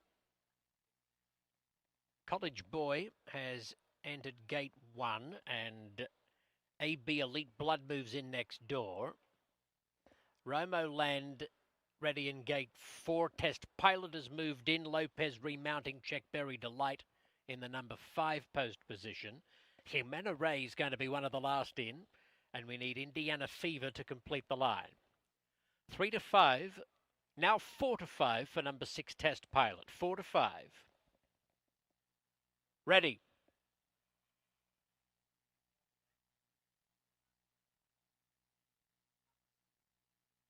Test Pilot, Ansi, racing. Test Pilot was leaning outward slightly. He's not the best away. Jimena Ray probably wins the start from gate 3, but here come Test Pilot and Indiana Fever in unison down the outside. It's Test Pilot, Indiana Fever. Test Pilot and Indiana Fever, a stirring struggle. Test Pilot nosing Indiana Fever in a thriller. Jimena Ray finished 3rd and AB Elite Blood was 4th.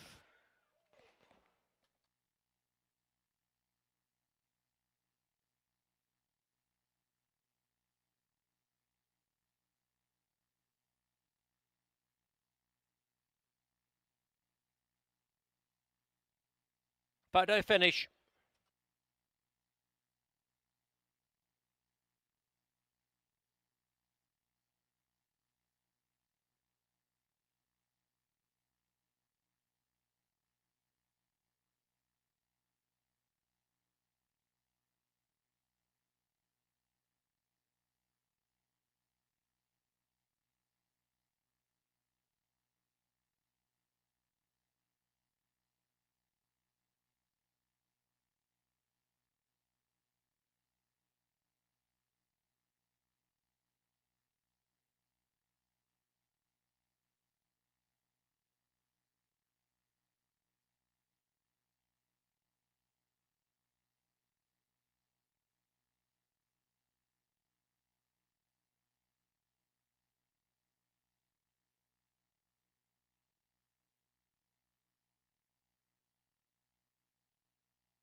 Number 6 is first. Number 6, Test Pilot, has defeated number 7, Indiana Fever.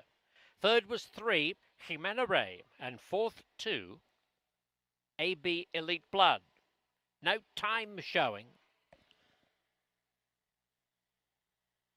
Obviously disregard that eighth of a mile split showing on the screen. Standing by for news about the time, but Test Pilot is on his way back to the winner's circle, having taken his record to 4 wins from 6 starts. And it must be said that this son of Golden Boy is rather photogenic, because this is his 3rd win by a nose, and his other win was by a neck. Test Pilot again on the smiling end of a photo finish. He's a gelding by Golden Boy from the Foosdam Girls Can Fly, bred in California by Ed Allred. He's owned by Saul Acosta and Juan Moya, trained by Jose Flores, winning jockey Ricardo Ramirez.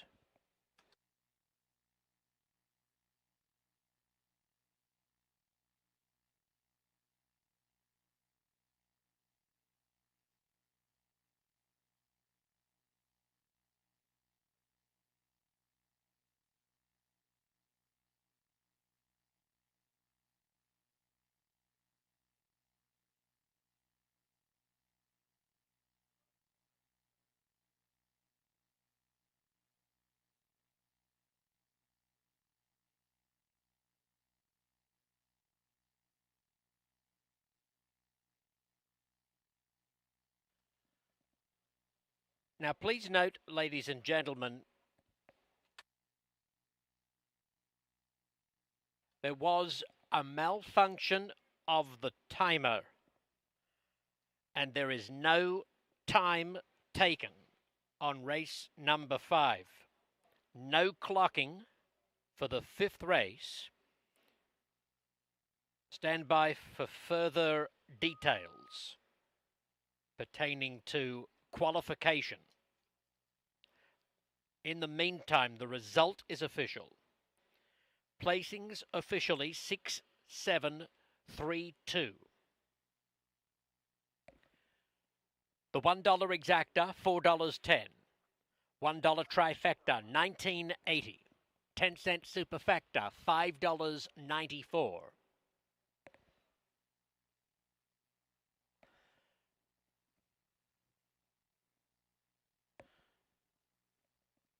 There is a consolation $1 pick 3 of $4.50 with the late scratch in race 4 of number 5 Like to Shine.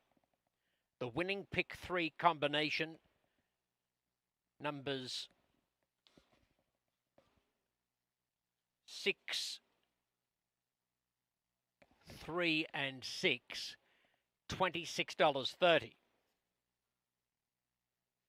Post time for the 6th race, 8:57.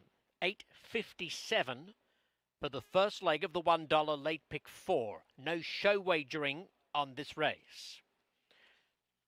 The late pick 4 sequence is clear of scratches and jockey changes.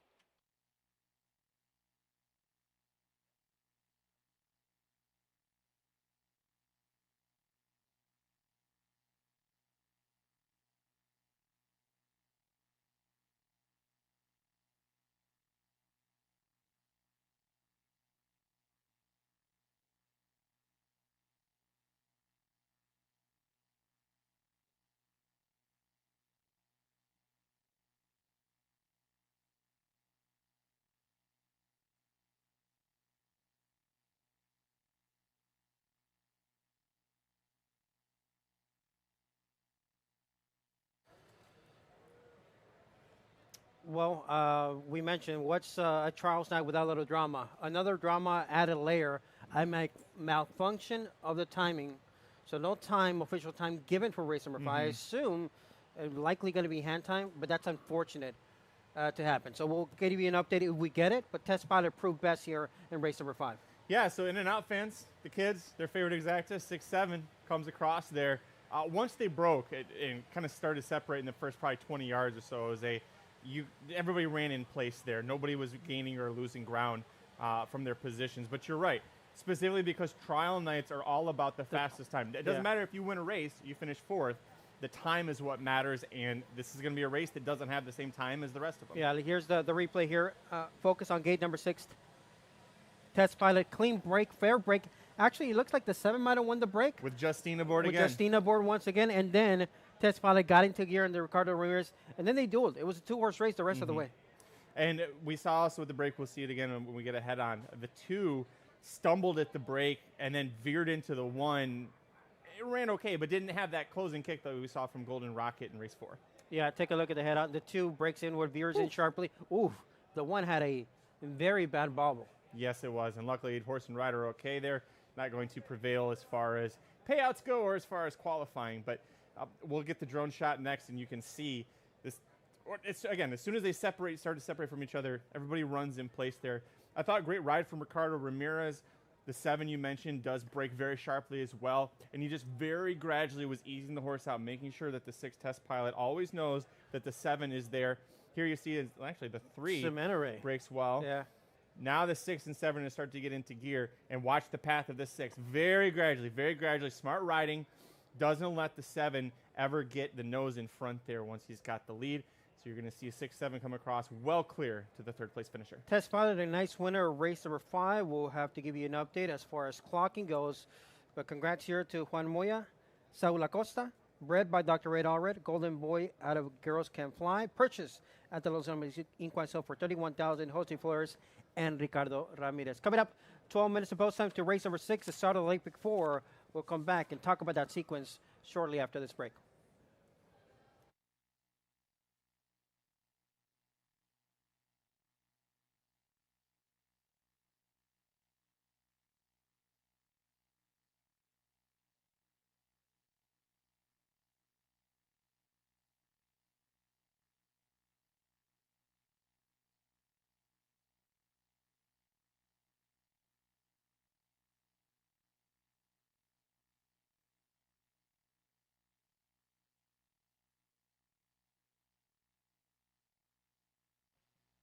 Ladies and gentlemen, we have a gatework to show you for the 6th race.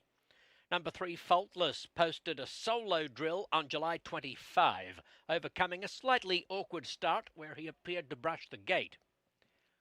After drifting inward towards the gap, he found a much smoother stride, finishing full of run and looking his best through the wire, clocking 18.1 seconds for 350 yards. The Ed Burke Million runner-up will look to erase his early hiccups and deliver a clean, faultless performance in this stacked 6th trial.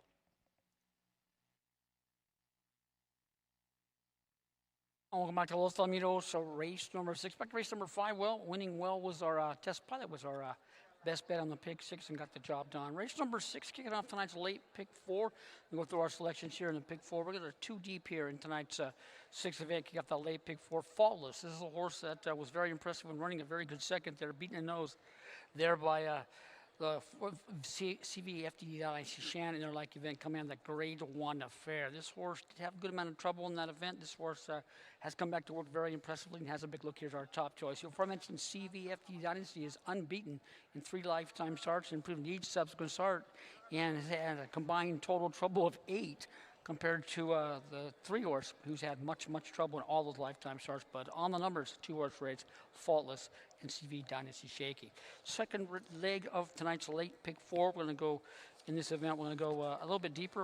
We're going to go use a 3, Nuclear Arsenal. This horse did run well very nicely here recently, come back a nose beat in that allowance event, and has a big look here. Did run worse as test pilot, so productive event. This one does exit and come out of a 3rd place finish. Ed Burke Million Futurity make that one our 2nd choice. The 5 will be our 2nd choice, still standing for Jimmy Glenn and the doctor. This one did run very well last time. Run 4th in the Veterans Cup Futurity and has a look at the outcome as our 2nd choice. The 7 lay outside will be our 3rd number, Famous Cowboy, only 2 lifetime starts, and with a C++ worker prior to 2 very good-looking efforts and has drawn well as our third choice up there in tonight's 7th event. Race number 8, third leg of the late pick 4.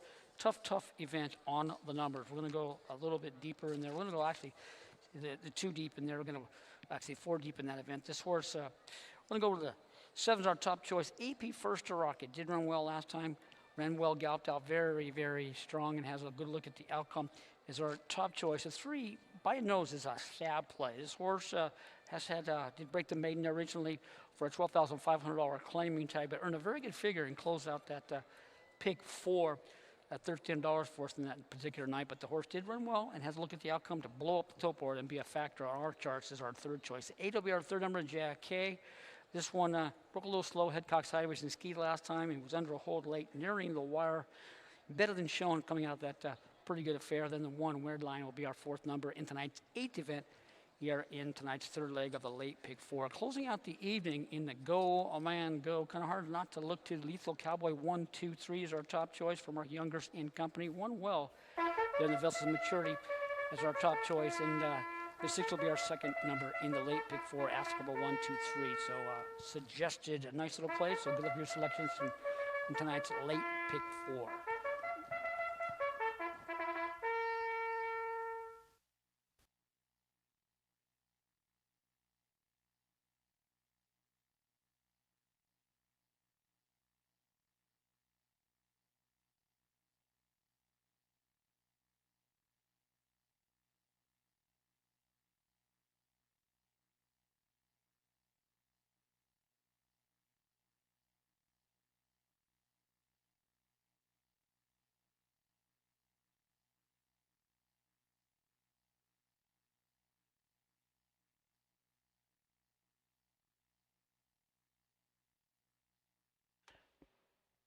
The 6th race post-parade is led by number 1, Sema, owned by Rancho Humilde, trained by Valentin Zamudio, ridden by Ruben Lozano.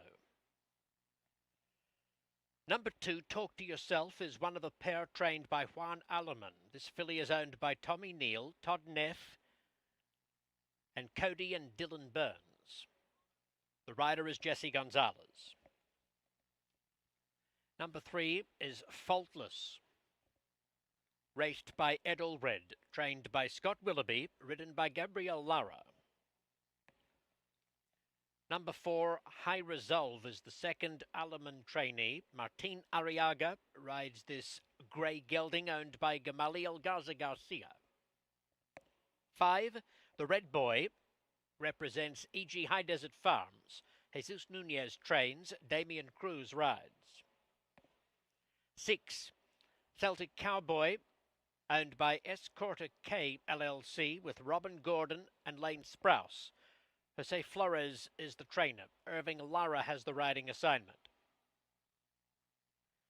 Number 7, CV FDD Dynasty Shan, is owned by J. Francisco Diaz, trained by Lindolfo Diaz, ridden by Jesus Ayala.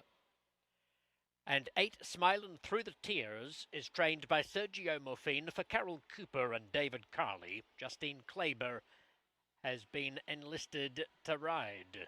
No show wagering on this 6th division of the PCQHRA Breeders' Futurity Trials, which opens the $1 late pick 4.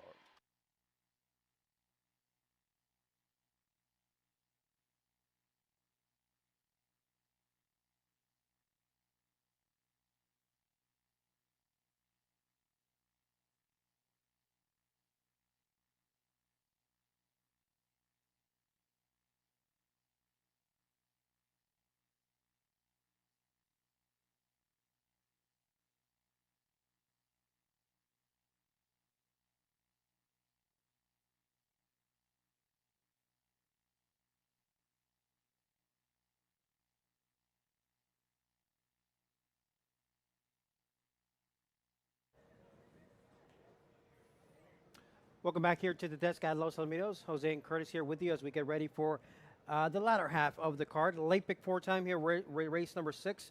We got a rematch of the first and second place finishers of the Grade 1 Edberg Million Futurity. I think it's going to be a major showdown. I've been looking forward to this all weekend long.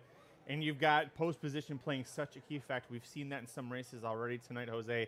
you now have CVFDD Dynasty Shan, who was undefeated in 3 starts, has that 7 draw. And where did Faultless land? The 3 post. The best finisher in the race, if this was 400 yards, I might be on Team Faultless. Right now, I'm with the betting public. If this race was 400 or 440, Faultless would be my single of all singles. Yes. Right? Such a strong closing kick, especially against this group. But again, like we saw with Golden Token, great finisher, gate troubles. I'm Yes. worried about the 3, and not necessarily even being a bad gate horse, but the horses around, specifically the 2 Talk to Yourself. I'm worried about that horse swerving out and interfering with the 3 just enough. Yeah, having said that, we kind of felt like the 7 was going to be the one that would go slightly favored. And I like Faultless a little bit better because I know the talent might be there. So I ended up picking the 3 on top here, Faultless as a top pick. But this begins the late pick 4. And given that I have a little bit of a mid-price single later on, I was okay doubling up the cost of my pick 4 by using both of them. 3 and 7, and just trying to get out of it. The single will come in race number 7 for me, and that is going to be Black Magic. One more time. Tonight will be the final time I'm singling / or betting Black Magic. If she doesn't revert back to the form of the debut here tonight, she can beat me tomorrow night, the next night, and the next start, and the next start. Tonight's the last time. 4-1, and it's because also the price. She's 4-1. She's, regardless of what happens, I think she's likely going to be at minimum the 3rd choice, maybe the 4th choice, if Famous Cowboy to You takes money from the outside post. So singling there on my ticket with the 6, Black Magic. Race number 8 to me is the most competitive trial of the night. There's no real standouts to me. I went 4 deep there with 1, 5, 7, and 8. Yaka, the 8 being Haka, the 8 being the slight top pick because of the outside draw and because some of that gate speed we've seen before. But you can sway me in every kind of direction in that race number 8. I think is very difficult. And then the finale, the Grade 1 Go Man Go. I used the logicals. I essentially bought it. Yes, the race goes through Lethal Cowboy, but he's drawn in a spot where he cannot afford to make a mistake. Last time out in that win, everything went perfect from the outside post. It's a much tougher post, so I think the race could be a lot more wide open. Top pick being the 4, Scoops Dynasty. Going for the 3-peat with Scoops, huh? Yes. Love so it. there's a look at my tickets, a $40 investment there, 2 by single, by 4 by 5. I've got a $24 ticket. You see right there on the screen. I'm going to go 6-7 here. Hey, it worked out last race with those 2 horses in the photo. I think the 7 we've talked about ad nauseum. The 6 Celtic Cowboy, per Michael Rona, that last race on August 1st, the horse ran a final split faster than older maidens at the same distance on that night. That stood out to me in a big way as an $80,000 yearling sale at the Heritage Place September sale. I think that horse is sitting on a big effort, but is facing 2 monsters in Faultless and the 7. Race number 7, I went 3-7 in here. If you wanted to single the 3 Nuclear Arsenal, I wouldn't talk you off of that. I know Jose's going against with the 6.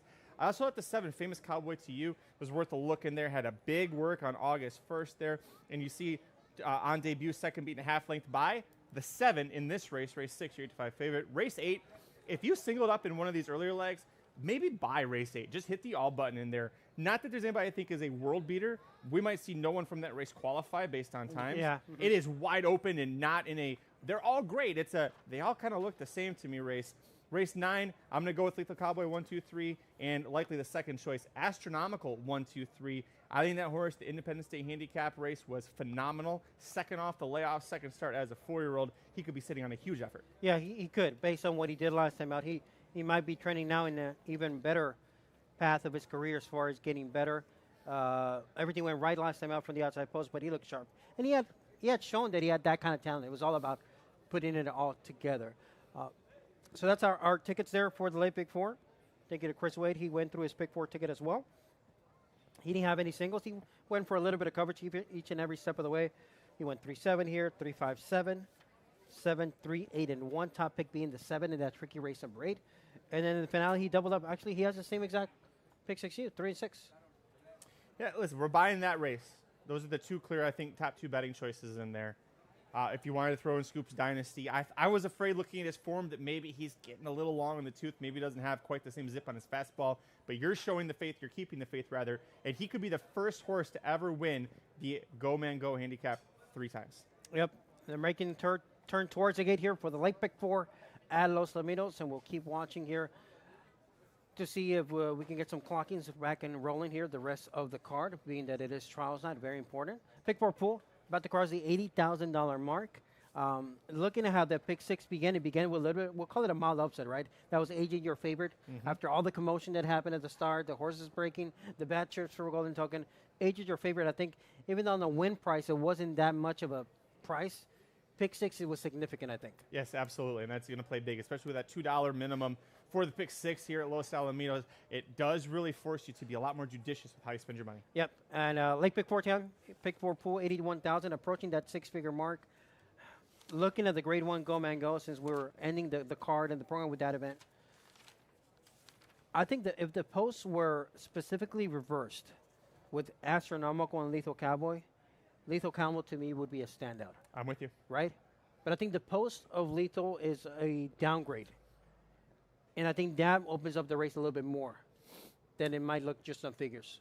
And he's been keeping such good company, Lethal Cowboy 1, 2, 3. I mean, yeah, he was 8th in the race at Remington Park, but Impressum won that. I mean, you were facing some absolute monsters in the world quarter horse that stretches beyond just Los Alamitos. So keeping good company, but you're right. The post position is a bit of a concern in there.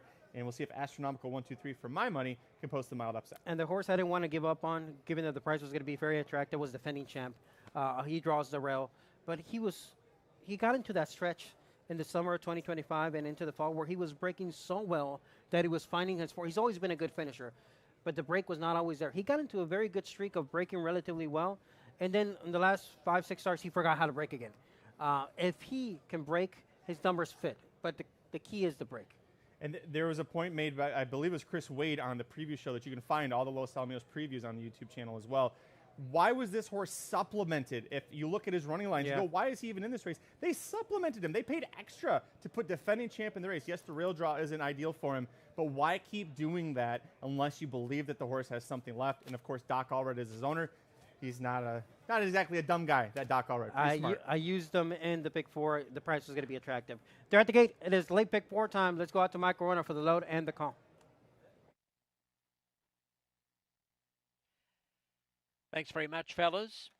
The loading process about to get underway. For race number 6,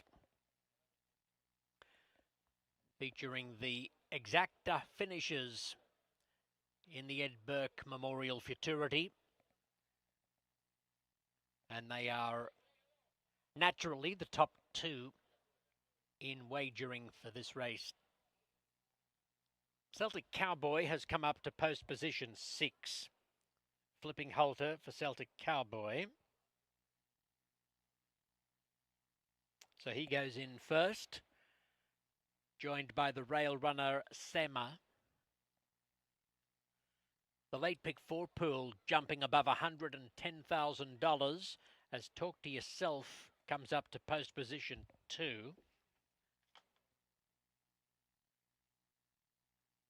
No flipping halter for Talk to Yourself.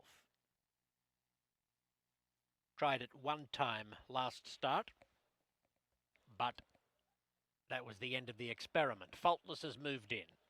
High Resolve is set. Actually, Faultless not quite in the gate. He's standing right behind gate 3 and is now being coaxed forward. In he goes.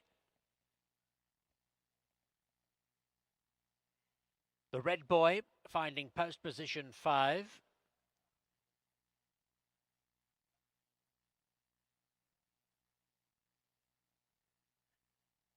He's having a little think about it.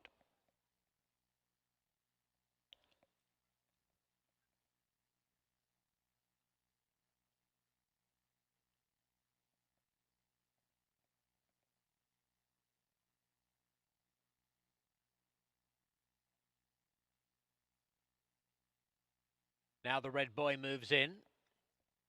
The favourite, CVFDD Dynasty Shan, has been observing all of this, potentially benefiting from a couple of delays with the loading of his rivals. Smiling through the tears, completing the line. Set, racing. CV FDD Dynasty Shan maybe broke inwards ever so slightly, but is showing great pace to battle with High Resolve and Sema near the inside, then Celtic Cowboy. It's CV FDD Dynasty Shan in front of Celtic Cowboy, and the undefeated Ed Burke winner, CV FDD Dynasty Shan, comes home ahead of Celtic Cowboy. Faultless flashing through the wire and is best on the gallop out, but he was off the pace throughout during the contest.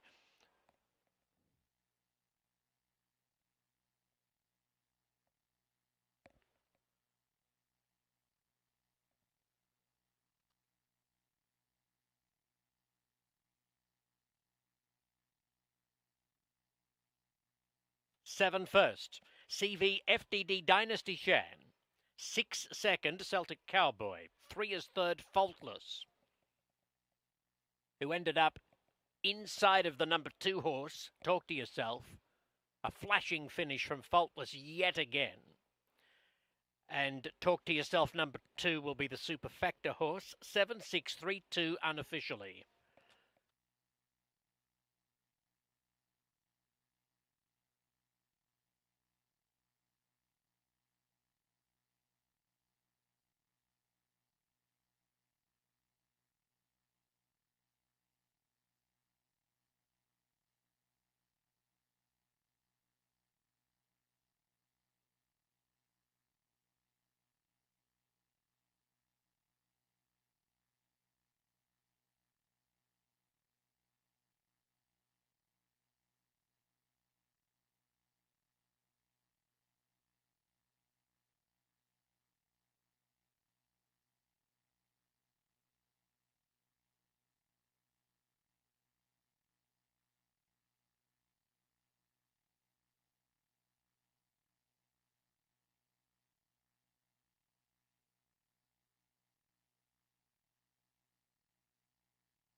The result is official. Placings officially 7-6-3-2.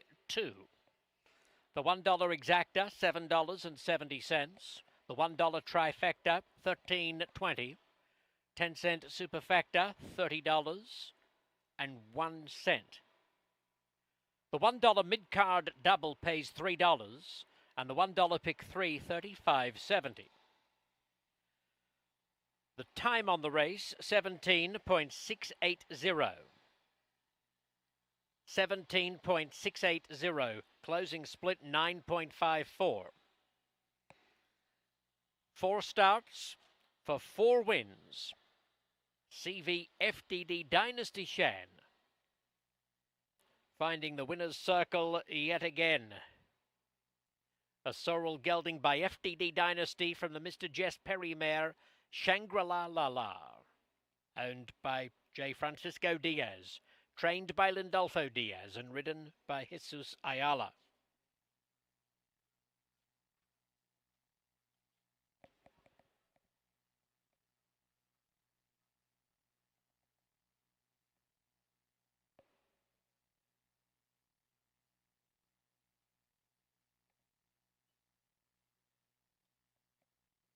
Post time for the 7th, 9:23. 9:23 as we open the final $1 pick 3 on the program.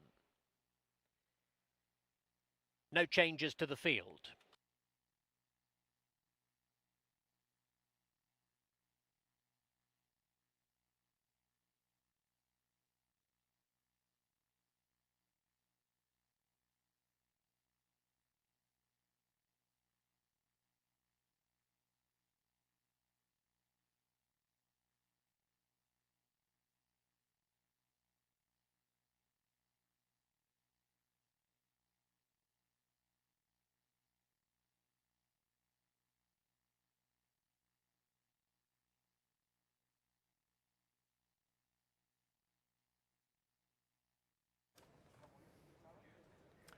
Race number 6, first leg of the late pick 4 is in the books. Trial number 6 goes to the Edinburgh Milling winner, CV FDD Dynasty Sean. Comes back and proves best with a good final eighth of 9.54, final clocking of 17:68. Fastest we've seen, officially at least, of the night, and also the fastest, I believe, the fastest final eighth. And yet, the fastest horse in that race late was not the winner or the second place finisher. It was the closing kick of faultless, but again, a horse with talent that can't break. The edge went to FDD Dynasty Shine with that gate speed, and he made the best of it of that break. Let's go back and take a look at the start here of race number 6. FDD Dynasty Shine on the outside, gate number 7. A little bit of a scramble, but gets out with a nice path to run.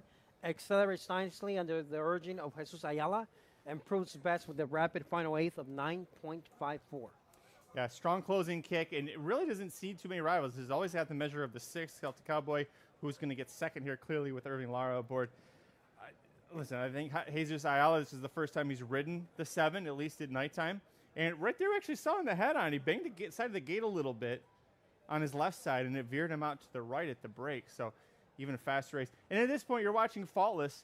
When they ran by us, Jose, I started to see him splitting between the horses, thinking, man, this horse isn't. He's not going to win, but boy, does he have that closing kick that we were expecting. And in the gallop out, he's up 2 lengths already. Yep. Again, if the trials were 400 or 440, we got 2 runners to watch for. Yeah. Faultless and then Golden Token. And if they both, either or both qualify, that's something that you're going to need to keep in mind, that they're just, if they can have that outside draw, both of those horses are having trouble on the inside. If you get an outside draw, maybe it's a different story. The 7, clean break, but also didn't have anybody. The 6 broke clean. The 8 broke clean. No issues there. Great ride from Ayala, angling the horse in, making sure always keeping that 6 in line, trying to intimidate. And then we see the 3 just too little too late. But look at right here. He breaks You're last. He's last. He's down a length and a half here. He's down 2 lengths now on FDD.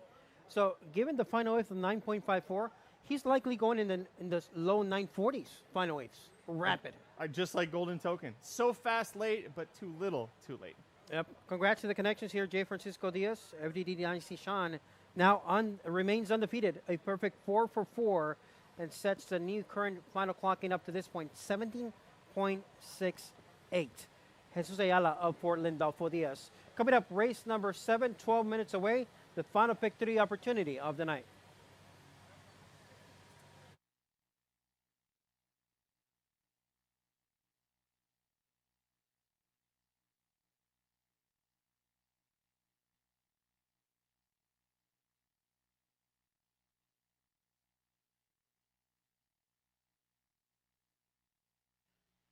Ladies and gentlemen, here is a gate work for the 7th event. Number 7, Famous Cowboy to You, returns to the races, coming off a solo work on August the 1st in 12.5 seconds. He drifted out at the break and took a moment to find his stride, before shifting inward midway through, drawing a quick correction from his rider. Famous cowboy to use settled into a steady rhythm from there, though he proved to be quite a handful during an energetic gallop out.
Moving on to the track for the 7th.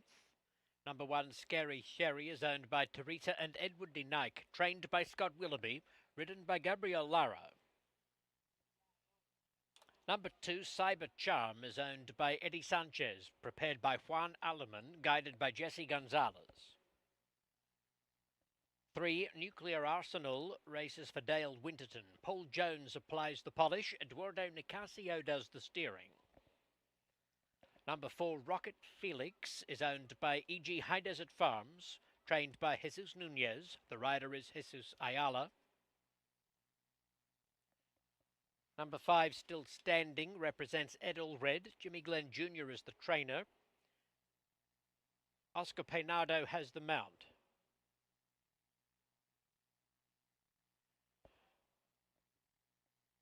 6, Black Magic, is owned by Colleen Ledgerwood, trained by Cesar de Alba. Cesar Franco is in the irons. 7, Famous Cowboy to You, is owned by Javier Alvarez Rodriguez, trained by Jose Flores, ridden by Irving Lara. Race 7 opens the final $1 pick 3 of the night.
Welcome back here. Race number 7 is just 4 minutes away. Final pick 3 opportunity of the program here as we wind down the trials. Just 2 more trials left to go.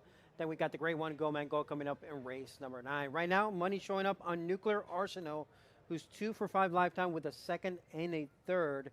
Only one off the board finish. He was third in the Grade 1 at Burke Milling. Last time out, he was a beaten favorite.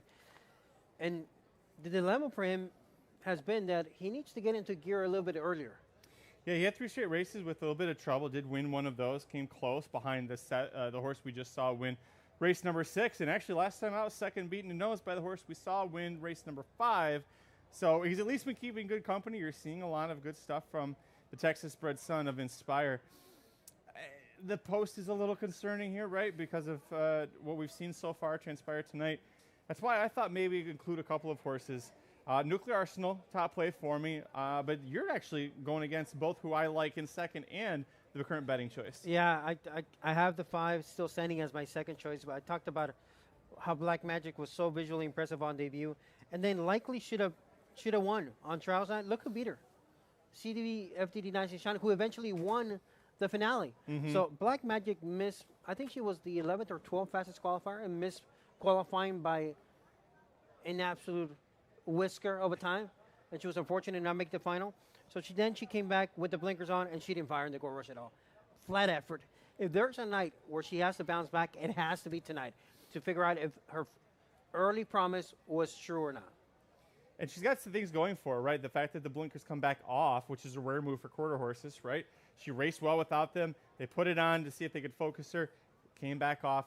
You had a very humid night where she was washing. Now you see her kind of getting her own space out there away from the rider, the exercise rider. Just going to see if Cesar Franco, new jockey, by the way. Yes. Cesar Franco, Irving Lara, not aboard. He's going to be aboard the 7 instead. What do you make of that when you see that they're keeping her away from the pony? I like that because I think she needs to get a little bit more of an elevated rhythm, a little bit more kind of getting ready to break and go because she hasn't been breaking. I like that she's away from the pony. I like what Cesar's doing here. Get her on your own, get her some cues, get her ready to fire because you need to fire a top effort. So I actually like that she's out there alone and Cesar Franco's trying to warm her up and kind of get her to go and get her that it's showtime. She was a $110,000 purchase at the Los Al Equine sale last year. So we have a lot of folks watching us on the Los Alamitos YouTube page. Thank you so much for joining us. I had a question come in for you, the expert, sir, specifically about the 6. Why was she without blinkers, and why do you see almost every quarter horse race with blinkers on? Yes, and that is, it's very rare. I would still call it rare that quarter horses race without blinkers, especially to begin the career. Cesar de Alba, Jose Flores come to mind. There's a few barns that are experimenting with keeping the blinkers off to begin or taking them off later.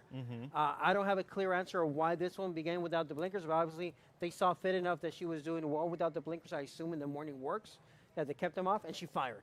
And maybe the addition of blinkers last time out was to figure out if she can bounce back to the debut win. Obviously she didn't, so they're reverting back to taking them off. So I like that they're making some changes now, because we still have some big futurities to come the rest of the year.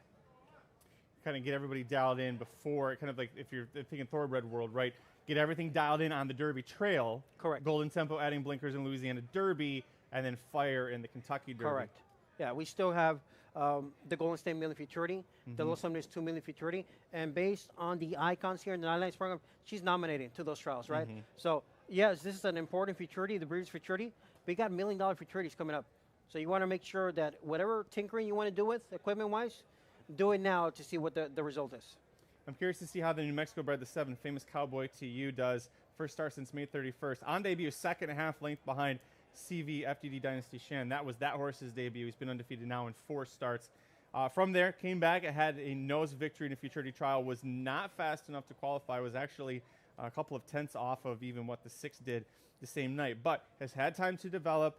Jose Flores is the trainer, can trust that he's going to have things dialed in. I like the Irving Lara also jumping off the 6. I'm assuming he's sticking with the barn of Jose Flores for a reason here. That big work on August 1st, I really caught my attention, Jose. If it's not the 3, for me, it's the 7. Yeah, and look, I went a little bit of other options. I went to the 5, still standing as a other runner that I was interested in. Look, we all know how good of a world-class homebred operation Dr. Ed already has, right? You got to pay attention when he goes out and buys horses, right? This is one he bought at the Los Angeles Equine Sale for $65,000, and a debut winner at that. That bloodline on the dam side, remember the Rose, that's tracing back to Remember Me Rose, one of the all-star mares in the history of the sport of quarter horse racing. So this one still has room to improve. And to keep on the pedigree theme, Black Magic, look at the mama, up for it. That's a full sister to Uptick, who won race 2 earlier tonight. And I've said it before, that is my favorite mama of the dam broodmare bandside that Rolling A Ranch and Dr. Ray already have in their arsenal. So I'm going to get Black Magic one more time. I'll go 6-5-3 as my top 3. What about you? I'm going to go 3-7-5. We both thought the 5 had a decent chance here underneath. We'll see if Jimmy Glenn Jr. trainee can get the job done. It is a final pick 3 opportunity here, race number 7, the 7th division for the PCQHRA Breeders' Futurity Trials. We go out to Mike Corona.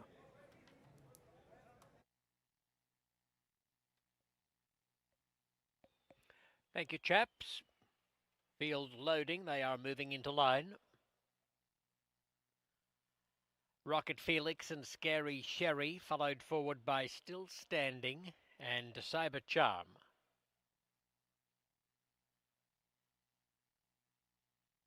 Nuclear Arsenal being led forward. Even money for Nuclear Arsenal. Here comes Black Magic. Blinkerless Tonight.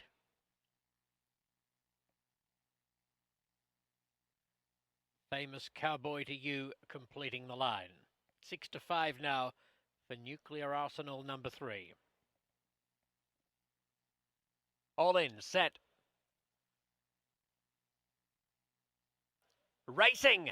Nuclear Arsenal hesitated slightly, Still Standing. Black Magic, Famous Cowboy to Use doing the best work out widest of all. Nuclear Arsenal's coming through now, but it's Famous Cowboy to You with the advantage over Nuclear Arsenal, who is finishing powerfully. Nuclear Arsenal's, I think, arrived in time to nail Famous Cowboy to You. Then either Black Magic or Still Standing.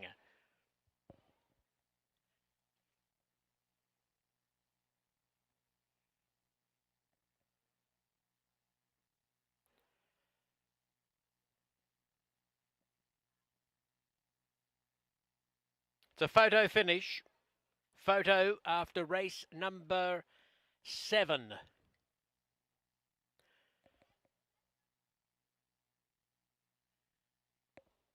It'll be interesting to see the drone shot at some point. It can offer a better perspective. I have a feeling that Famous Cowboy to You led clearly from that wide gate. But the drone will confirm that. But Nuclear Arsenal has produced a withering finish. And it's a win photo.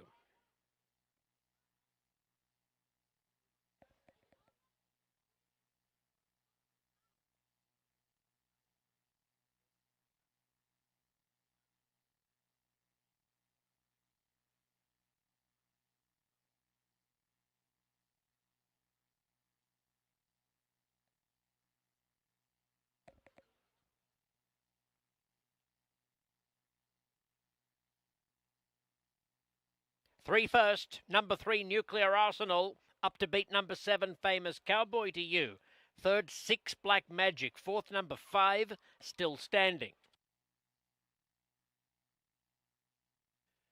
The time, 17.745. 17.745. The closing split, 9.69.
The result is official.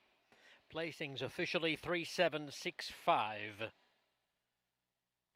$1 exacta, $9.70. $1 trifecta, 37 even. 10-cent superfecta, $5.12. The $1 pick 3, $9.20. Nuclear Arsenal is a sorrel cult by Inspire from the Walk Through Fire Dam Thermonuclear Energy, bred in Texas by Bobby Cox, owned by Dale Winterton, trained by Paul Jones and ridden by Eduardo Nicasio. Jones and Nicasio combining for a double tonight. They had the first winner on the program, Rational.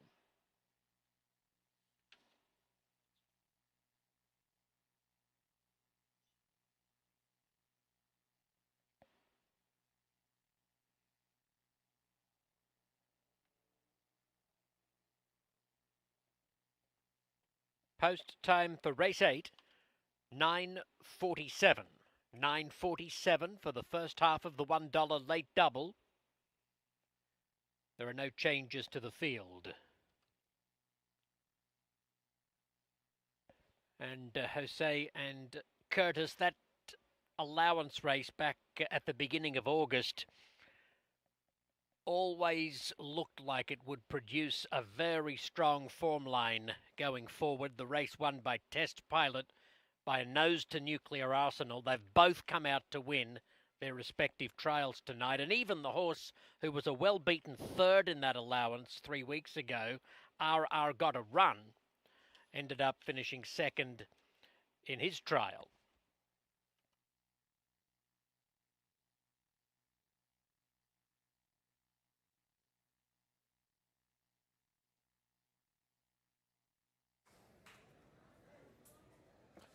Yes, Michael, that is correct. A very live allowance back on August 2nd. Nuclear Arsenal validates that form with a nice win in race number 7. What a good closing kick. What a finish. Yeah, very exciting race there, and with the 3 and the 7. The 7 actually breaks on top. We'll see that in the replay, and really ran to that work on August 1st that stood out.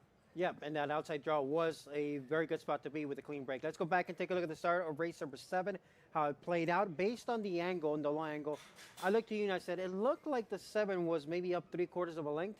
Once we take a look at that drone shot, we'll see a validation of that. But there was a fair break for Black Magic, who broke better than what she's done lately. The 3 got out to A semi-good start, a little bit lean back, but got out with a path to run.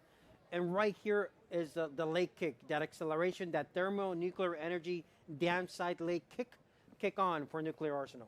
You know, watching this over again, Jose, I wonder if the 7 didn't even see the 3. There's enough of a separation lane-wise between the two horses.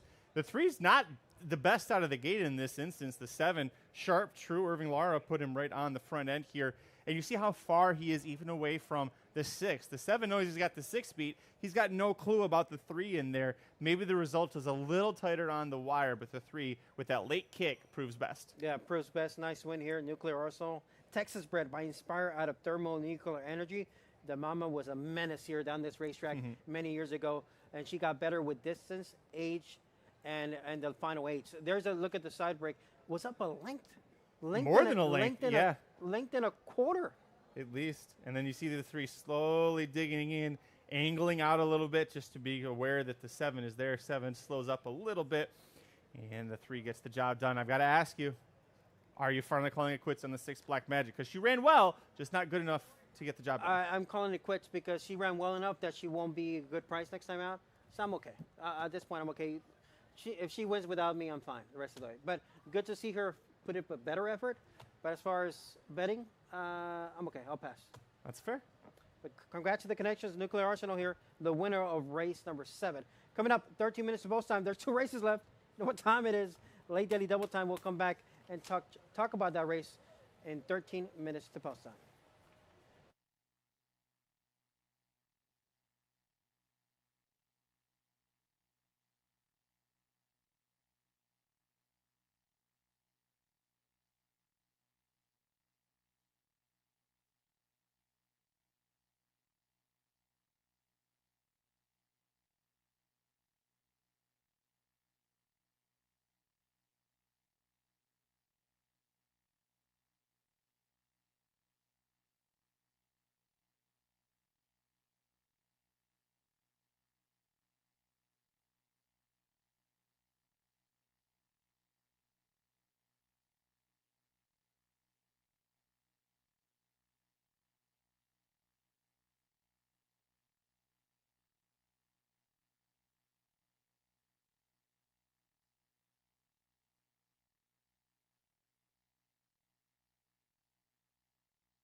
The field is moving onto the track and parading for race 8, the final futurity trial.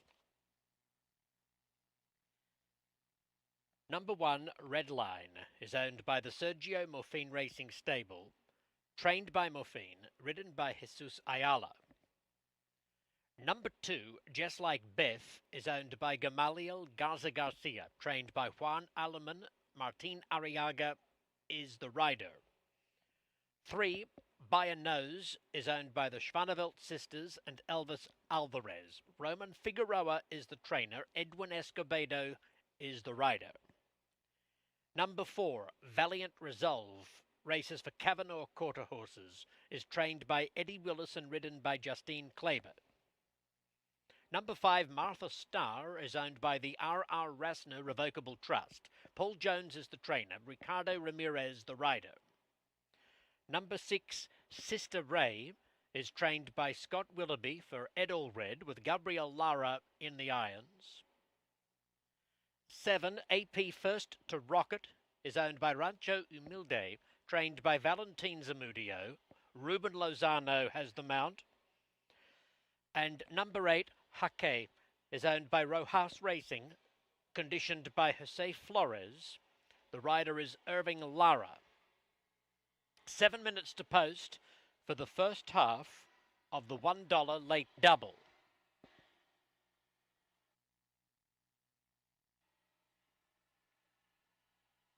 Jose and Curtis, and ladies and gentlemen, I've received notice from the stewards that there will be a meeting convened by the stewards with the racing secretary after tonight's final race to determine how to proceed in identifying the finalists for the PCQHRA Breeders' Futurity in the wake of a timer malfunction in tonight's 5th trial. The stewards advised that the nomination blank states that the stewards may determine finalists based on placings in the event of a timer issue. But that will be up for discussion. Stewards will be accepting input from other parties. Again, they're going to convene a meeting with the racing secretary to determine how best to proceed. If the process of determining the finalists based on placings is put into play, that will mean each winner, each of the 8 winners will qualify, and there will be a shake among the runners-up for the 2 final places in the field. Again, that is to be discussed and determined after the last race tonight, following a meeting with the stewards and the racing secretary.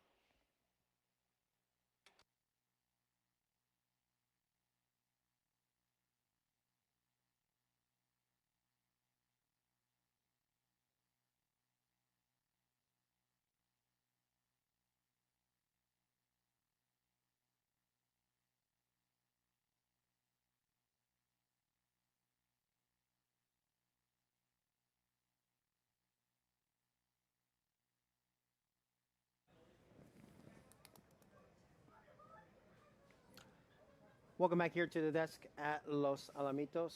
Jose alongside Curtis. Well, Michael, thank you for that update. That answers at least the question up to this point. That doesn't answer what's going to happen. But In all my years of working in the industry, and before that, being a gambler in that very grandstand and following quarter horse racing from around the country, I never experienced a situation like this, like it's happening tonight, where there was a malfunction for one specific trial, and that malfunction might throw out the window everything else that's happened up to this point. We don't know what's going to happen. Right. Something's going to happen after the races are over. And I appreciate that Michael read the statement with the rule that was provided to everyone with the nominations for the futurity. This is a very unenviable position for the stewards. You're not going to make everybody happy. It will be impossible to make everybody happy. There are claims, valid claims from both sides. Whatever happens, it's unfortunate on a big night like tonight. It's just, it's I can't think of anything else other than it's very unfortunate. And that is the beauty and the agony of quarter horse racing, a sport that is timed from gate to wire versus thoroughbred racing here in the States where it has a run-up. Yep. Right? Run-up should be abolished, by the way, in U.S. thoroughbred racing. Yep. I've said that for years and years and years. Overseas, other parts of the world, no run-ups. They time from the gate to the wire. Having said that, quarter horse racing has always been point A to point B, electronic timing. It's unfortunate that a malfunction had to happen on such an important night like tonight. It is. Now, the good news, we got one race left, one trial left. Yes. And there's 2 races left on the card. You know what time it is? Late daily double time. The final trial here of the night. I thought it was the most wide open trial because there's not really a horse that I think is really clearly above the rest. Yes. I think you can build a case for a lot of runners in the spot. If I had to make a top pick, it would be the 8, Hake. But it's not saying much. It's more about what she can do with the post more than what she truly can do on numbers. Because if she breaks fast like she's done at the beginning of her career from the outside post, then she's in a very good spot to be. But still, she has to carry her speed from 300 to 350, and we've seen horses with big leads not being able to do so. Even the last race, the 7 was up by over a length early on and ended up just tiring a bit. We said coming into this might be the hardest race to really plant your flag in. I was split between actually the horses taking the most amount of money between the 1, the 7, and the 8. You see George Duarte is going to go with the 6 in that mix as well. If all that to say, if you out there have an opinion on any horse in here that's double digits, or even the 6 to 1, fire away. I'm not going to tell you that no horse has a chance or that any horse doesn't have a chance in here. I do like with the 1 red line, yes, you're drawing the rail, but I love that Jesus Ayala has been so strong with gate, as a gate rider. You put him on a horse that in 4 starts has repeatedly blown the start. You give him, yes, the rail, but Jesus Ayala could be the difference maker, and that's why I made the 1 second choice. And Ayala's a difference maker. That's why he was leading right here, and he decided to go to Oklahoma and chase for those big futurities and stakes over there in Oklahoma and New Mexico. But he was a leading right here at Los Alamitos for years. This is one barn that he rarely rode for or picked up mounts for. The fact that he gets the call here, I think is significant. I do think he is a player, for sure. But like you said, gate speed hasn't been there. Right. If somebody can get him to break, it's likely he's going to be Jesus Ayala from that inside post, but he's got to work out the trip. Speaking of trips, it would not shock me one bit to see the 4 break cleanly and have that early lead. Justin Kleber, we've talked ad nauseum about how strong she is getting horses out of the gate. But look what happened last time out with the 4 when Justine got aboard. Suddenly the horse was out, away well, just got out kicked late in the stages. I don't think that the 4 wins, even as a first-time gelding, but I do think if you're looking for a double-digit horse to use underneath, this is absolutely the horse I would go to. The 4 in your trifecta, superfectas needs to be there. If you're looking for a long shot, I'll give you Martha Starr. That was a pretty good maiden win 2-back. The clocking was good. The final weight was, we'll call it a little bit average, 9.88. But the visuals and the way this one finished up was pretty good. I'll give her an excuse, and maybe you're playing the verticals. Martha Starr is a long shot. They're at the gate. It's late daily double time. The final trial of the night for the PCQHRA British Futurity. We go out to Michael Rona.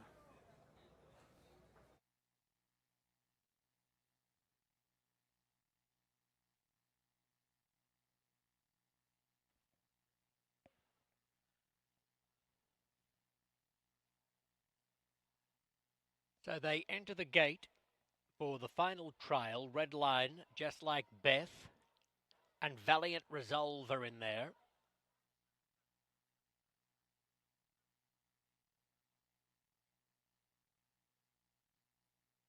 Here comes Martha Starr.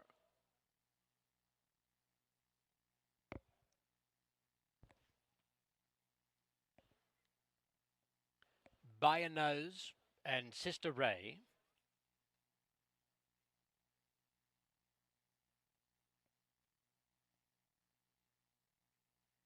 AP First to Rocket joining the line.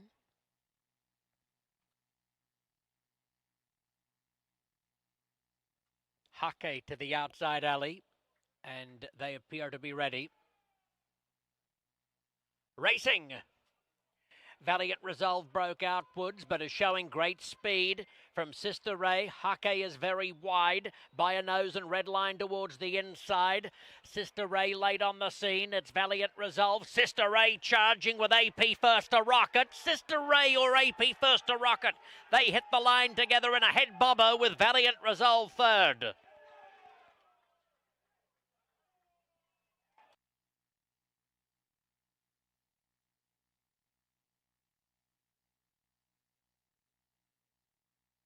Photo finish.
Number 6 is first. Number 6, Sister Ray, beating 7, AP First to Rocket. With number 4, Valiant Resolve third, and 1, Red Line fourth. 6-7-4-1. The time, 17.903. 17.903, with a closing split of 9.75.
Here comes Sister Ray back to the winner's circle. A bay filly by Favorite Cartel from the Check Him Out dam, Tack Out. Bred in California by Dr. Steve Burns, owned by Ed Allred, trained by Scott Willoughby and ridden by Gabriel Lara.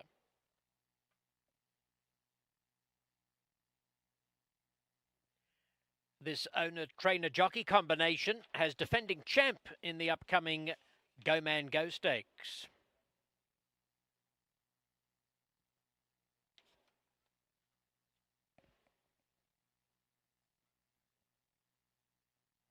The result is official.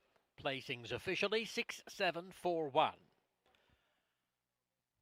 The $1 exacta 17.40. $1 trifecta 261.60. The 10-cent superfecta 68.55. Post time for the 9th 10:11. 10:11 for the Grade 1 Go Man Go Stakes, which is clear of program changes.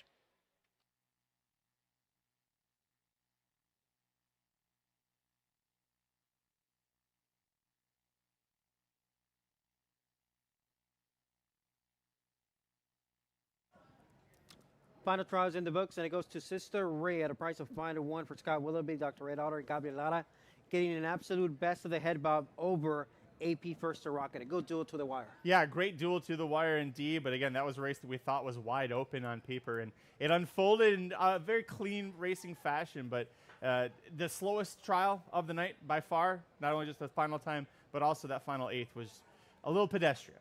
It was. So 1790 was the official clock. And here's take a look at the start here. From the get-go, it looked like a very fair break. Yes, from the first look, it was a fair break. Justine up aboard, the 4 showing good gate speed there, bailing resolve. Then here comes the late striders from the outside post. You see the 6, Sister Ray getting into stride, and the 7, AP First to Rocket as well. Almost like the 6 almost carries the 7 up, because at some point the 7 looked like maybe spinning his wheels a little bit there, and then as the 6 makes her move, the 7 says, "Oh no, I'm going to come with you there." They both overtake the 4 in late stages, because the 4 at 10-1 would have been by far the biggest price of the night. Yeah, and the one red line got a clean trip, but just couldn't really accelerate with them. But Jesus was the difference maker. Oh, yes. And that's what we were talking about. The horse just wasn't good enough in this spot. But such a great gate rider makes the difference. Unfortunately, you can't do it for the horse. And by the way, Sister Ray had previously faced Test Pilot, winner tonight. Exit that Golden Token trial that was in 9:47 final 8th. So was coming out of the race with the fastest final 8th, even though she wasn't close to the wire. It was 2 1/4 lengths, but still exit a very live trial and comes back and proves best. And she'd had trouble breaking in all 4 of her starts, whether it was her own doing or a rival next to her there. Finally got out of the gate okay, and it seems like the patience with Scott Willoughby, the training job to get her ready, get her mind focused, it pays off here. Congrats to Dr. Ed Allred, a purchase out of the Los Angeles Sequential for $52,000, bred by Dr. Steve Burns. Gabriel Lara for Scott Willoughby. Race number 8 is official. That means the trials are done. One more race to go. The running of the Grade 1 Go Man Go handicap purse of $75,000 for the 3-year-olds and up, going a distance of 400 yards. That's coming up next. 14 minutes to post time.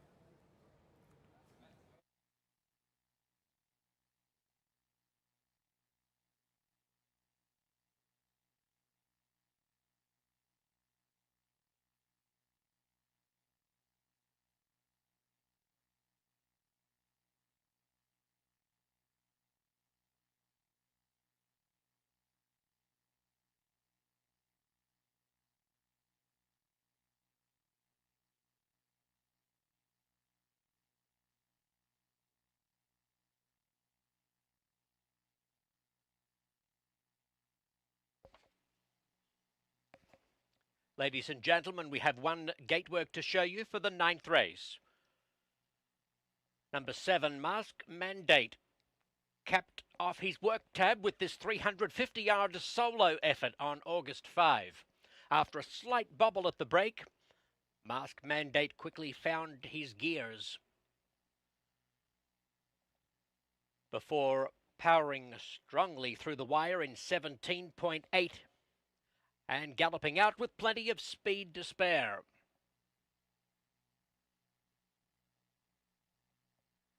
The anticipated return of Mask Mandate is finally here, as the 2024 Governor's Cup Derby winner makes his first start since December 20.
Post parade for the Grade 1 Go Man Go Stakes is led by number 1 defending champ, last year's Governor's Cup Derby winner and Golden State Derby runner-up. He's owned by Ed Allred, trained by Scott Willoughby, ridden by Gabriel Lara. Number 2, a special batch, stakes placed in the A Ransom last December for owner Jesus Cuevas. Valentin Zamudio trains, Oscar Peinado rides. Number 3 is Lethal Cowboy 123, whose third Grade 1 win came last start in the vessel's maturity to qualify him for his first Champion of Champions. He's owned by Caliche Walls Venture, Alan Isbell, Lance Bland and Jimmy Barton, trained by Mark Youngers, ridden by Edwin Escobedo. Number 4 is Scoops Dynasty, seeking to become the first 3-time winner in this race's 67-year history. He's owned by Edward McNeilis, trained by Diego Cervantes. Jacob Enriquez is in the irons. Number 5, Invasive, was a stakes winner at Losal last year, who returned to California with a Grade 3 placing 3 weeks ago. He's owned by Equestix Consulting, trained by Valentin Zamudio, ridden by Escar Ramirez. 6, Astronomical 123 was a stakes winner last November, whose smashing 4-year-old debut victory in the Independence Day Stakes gave Jo Ray Burns her first stakes win as an owner. Mike Castleman trains Astronomical 123. Martin Arriaga will try to go 2 for 2 on the horse. Winner's share number 7 has a couple of close graded stakes placings from his past 3 starts, and has since transferred to owner-trainer Valentin Zamudio. Ruben Lozano continues as his regular rider. And number 8 is Mask Mandate. Like defending champ, Mask Mandate is a Governor's Cup Derby winner and Golden State Derby runner-up. That occurred in 2024.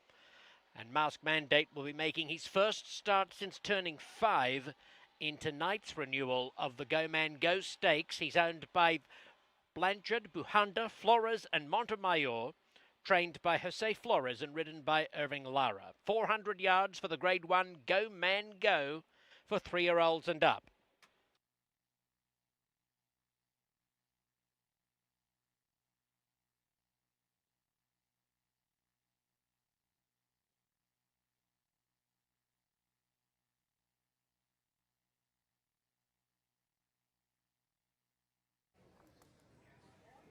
Welcome back to this one more time here for the running of the Grade 1 Go Man Go Handicap, purse of $75,000. Field of runners going 400 yards. And I can tell you, there are 5 carryover possibilities in the Pick 6. Can you believe that? Double carryover potential tonight. We haven't had any big prices come in. No. But the right horses have been beat, specifically Golden Token in the kickoff leg. Yes, that's going to be what ultimately changes everything. So the 1, 2, 5, 7, and 8. 1, 2, 5, 7, and 8 are carryovers. There's payouts to Lethal Cowboy, Scoops Dynasty, and Astronomical 1, 2, 3, the top 3 betting favorites on the board. So 400 yards will be the distance here. Lethal Cowboy 1, 2, 3, winner of the vessel's maturity back on June 28th. Broke well, finished strong.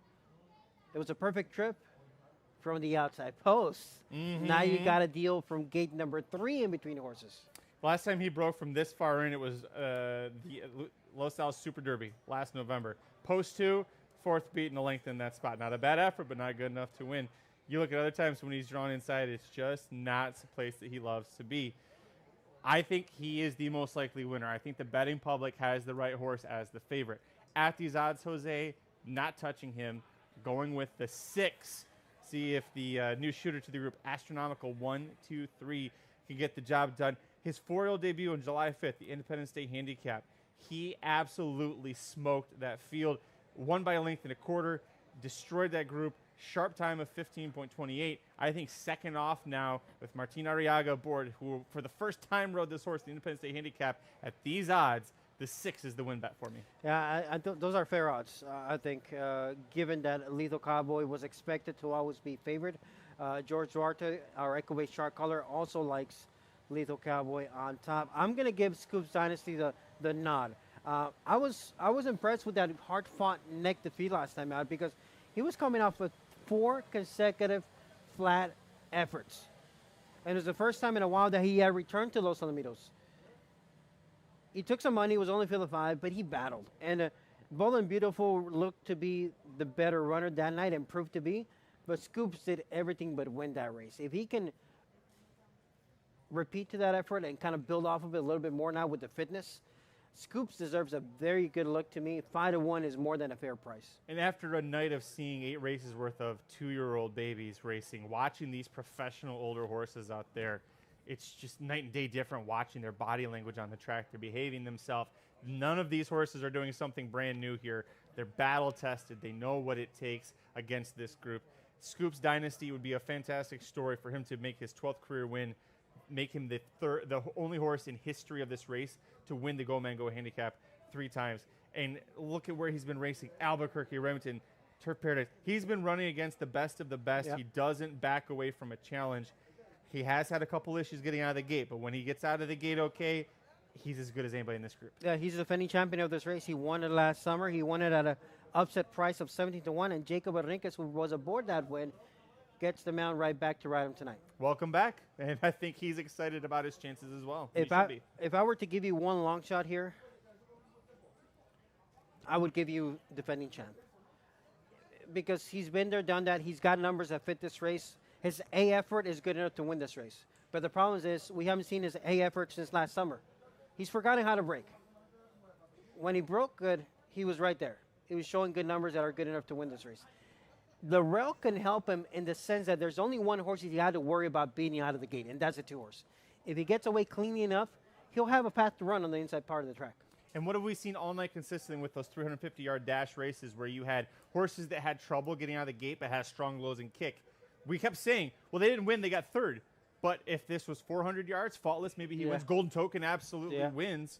We're going 400 yards tonight. Defending champ at 350, I don't want any part of because of those braking problems.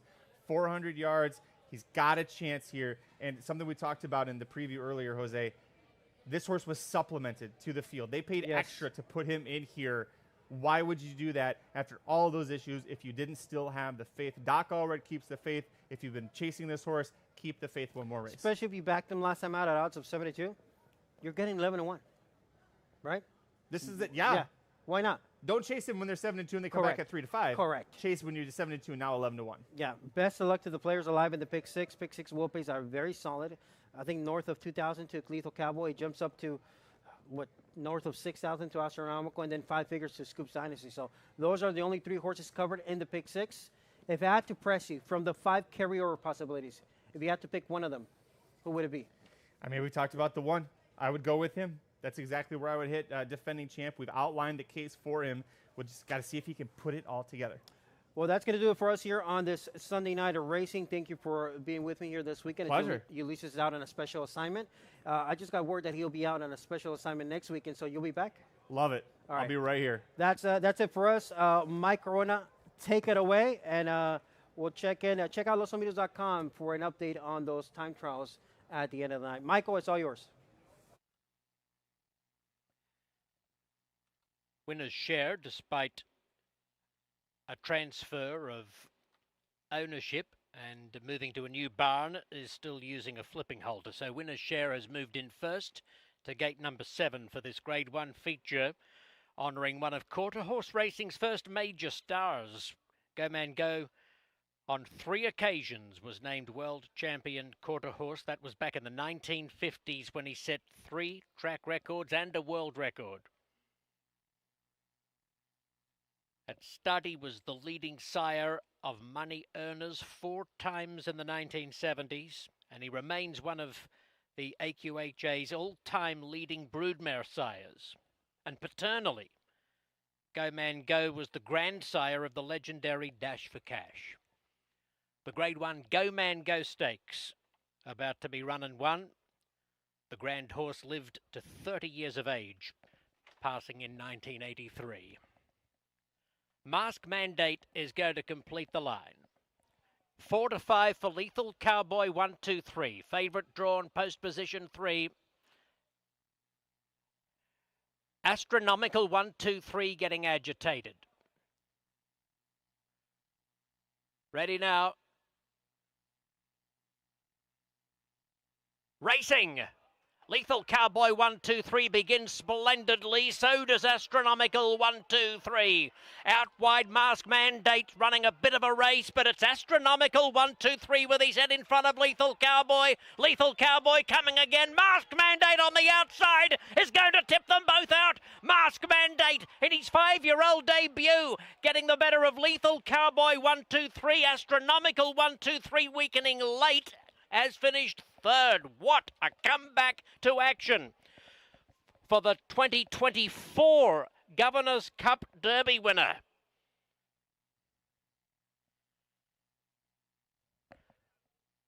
Drifting a little wide early, but putting his mind on the job before the halfway point. And just as it appeared that Lethal Cowboy and Astronomical were going to fight this out, Mask Mandate has gone whoosh. Number 8, Mask Mandate, beating number 3, Lethal Cowboy 1, 2, 3, with number 6, Astronomical 1, 2, 3, third, and 7, Winner's Share, finishing fourth.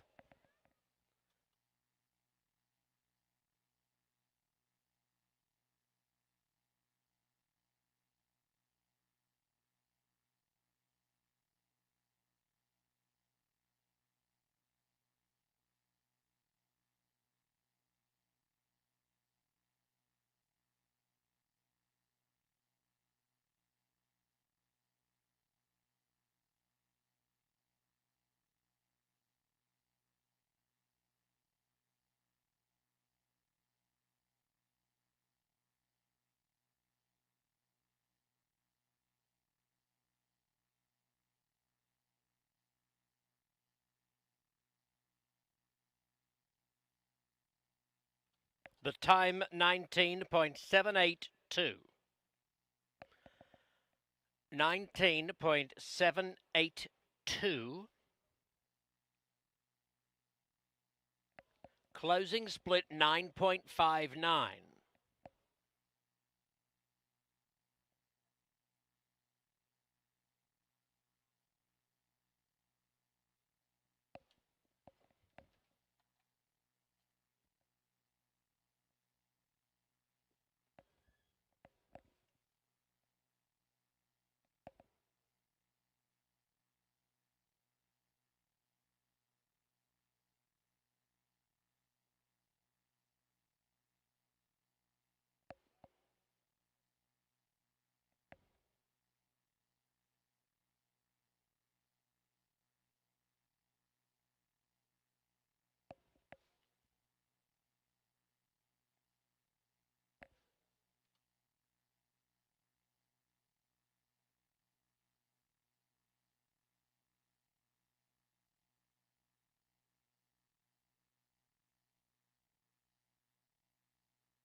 Ladies and gentlemen, let's welcome back the winner of the Go Man Go Stakes for 2026. It's Mask Mandate. Unseen since December last year. Now a 5-year-old Sorrel gelding by Favourite Cartel from the Stel Corona Dam, Quirky. This is the second winner on the programme for the broodmare Quirky. She's the dam of the 2-year-old filly Rational, who captured race 1. So Quirky bookending the card. Mask Mandate, bred in California by Dr. Steve Burns, is owned by Blanchard, Buhanda, Flores, and Montemayor. Irving Lara is the winning rider. Jose Flores, training the Go Man Go winner for the 4th time. He won this in 2010 with a tempting dash, and back-to-back with He's a Dash of Fire in 2016 and 2017.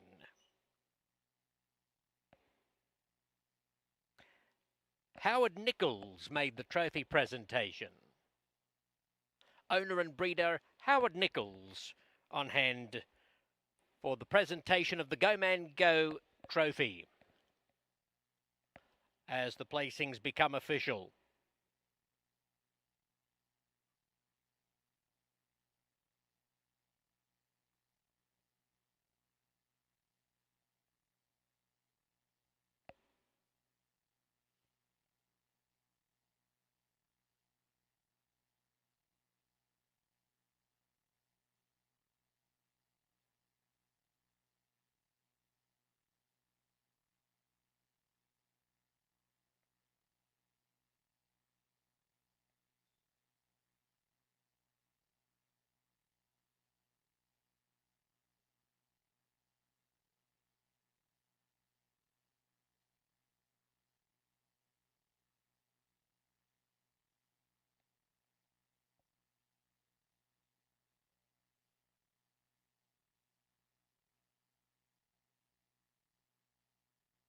The $1 exacta pays $54.50.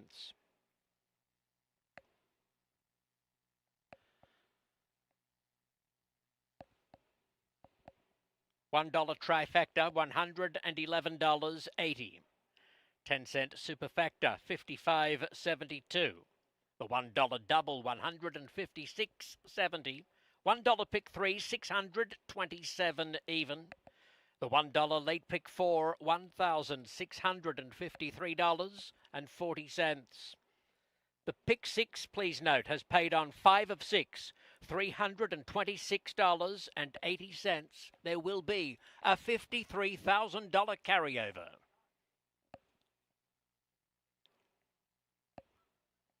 A carryover of $53,000 for the pick 6 this coming Saturday night. The $1 place pick all this evening, $209.10. That tidies up the details as best we can to this point in time on the program tonight. Repeating the earlier announcement that in the wake of the timer malfunction in the 5th trial, the stewards will be meeting after the final race with the racing secretary to determine how to proceed in finalising the field for the PCQHRA Breeders' Futurity. The nomination blank states that stewards may determine finalists based on placings. That would involve each winner going to the final with a shake among the runners-up. But that remains up for discussion, and there will be a meeting taking place shortly among the stewards and the racing secretary.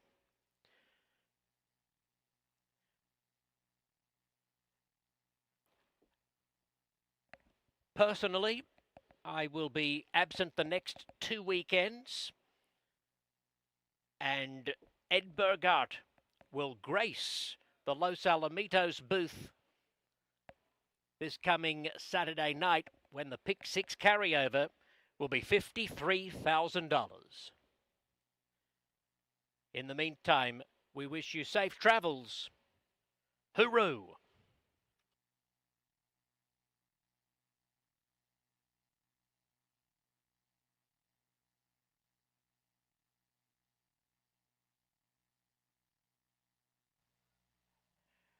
Astronomical 1, 2, 3 getting agitated.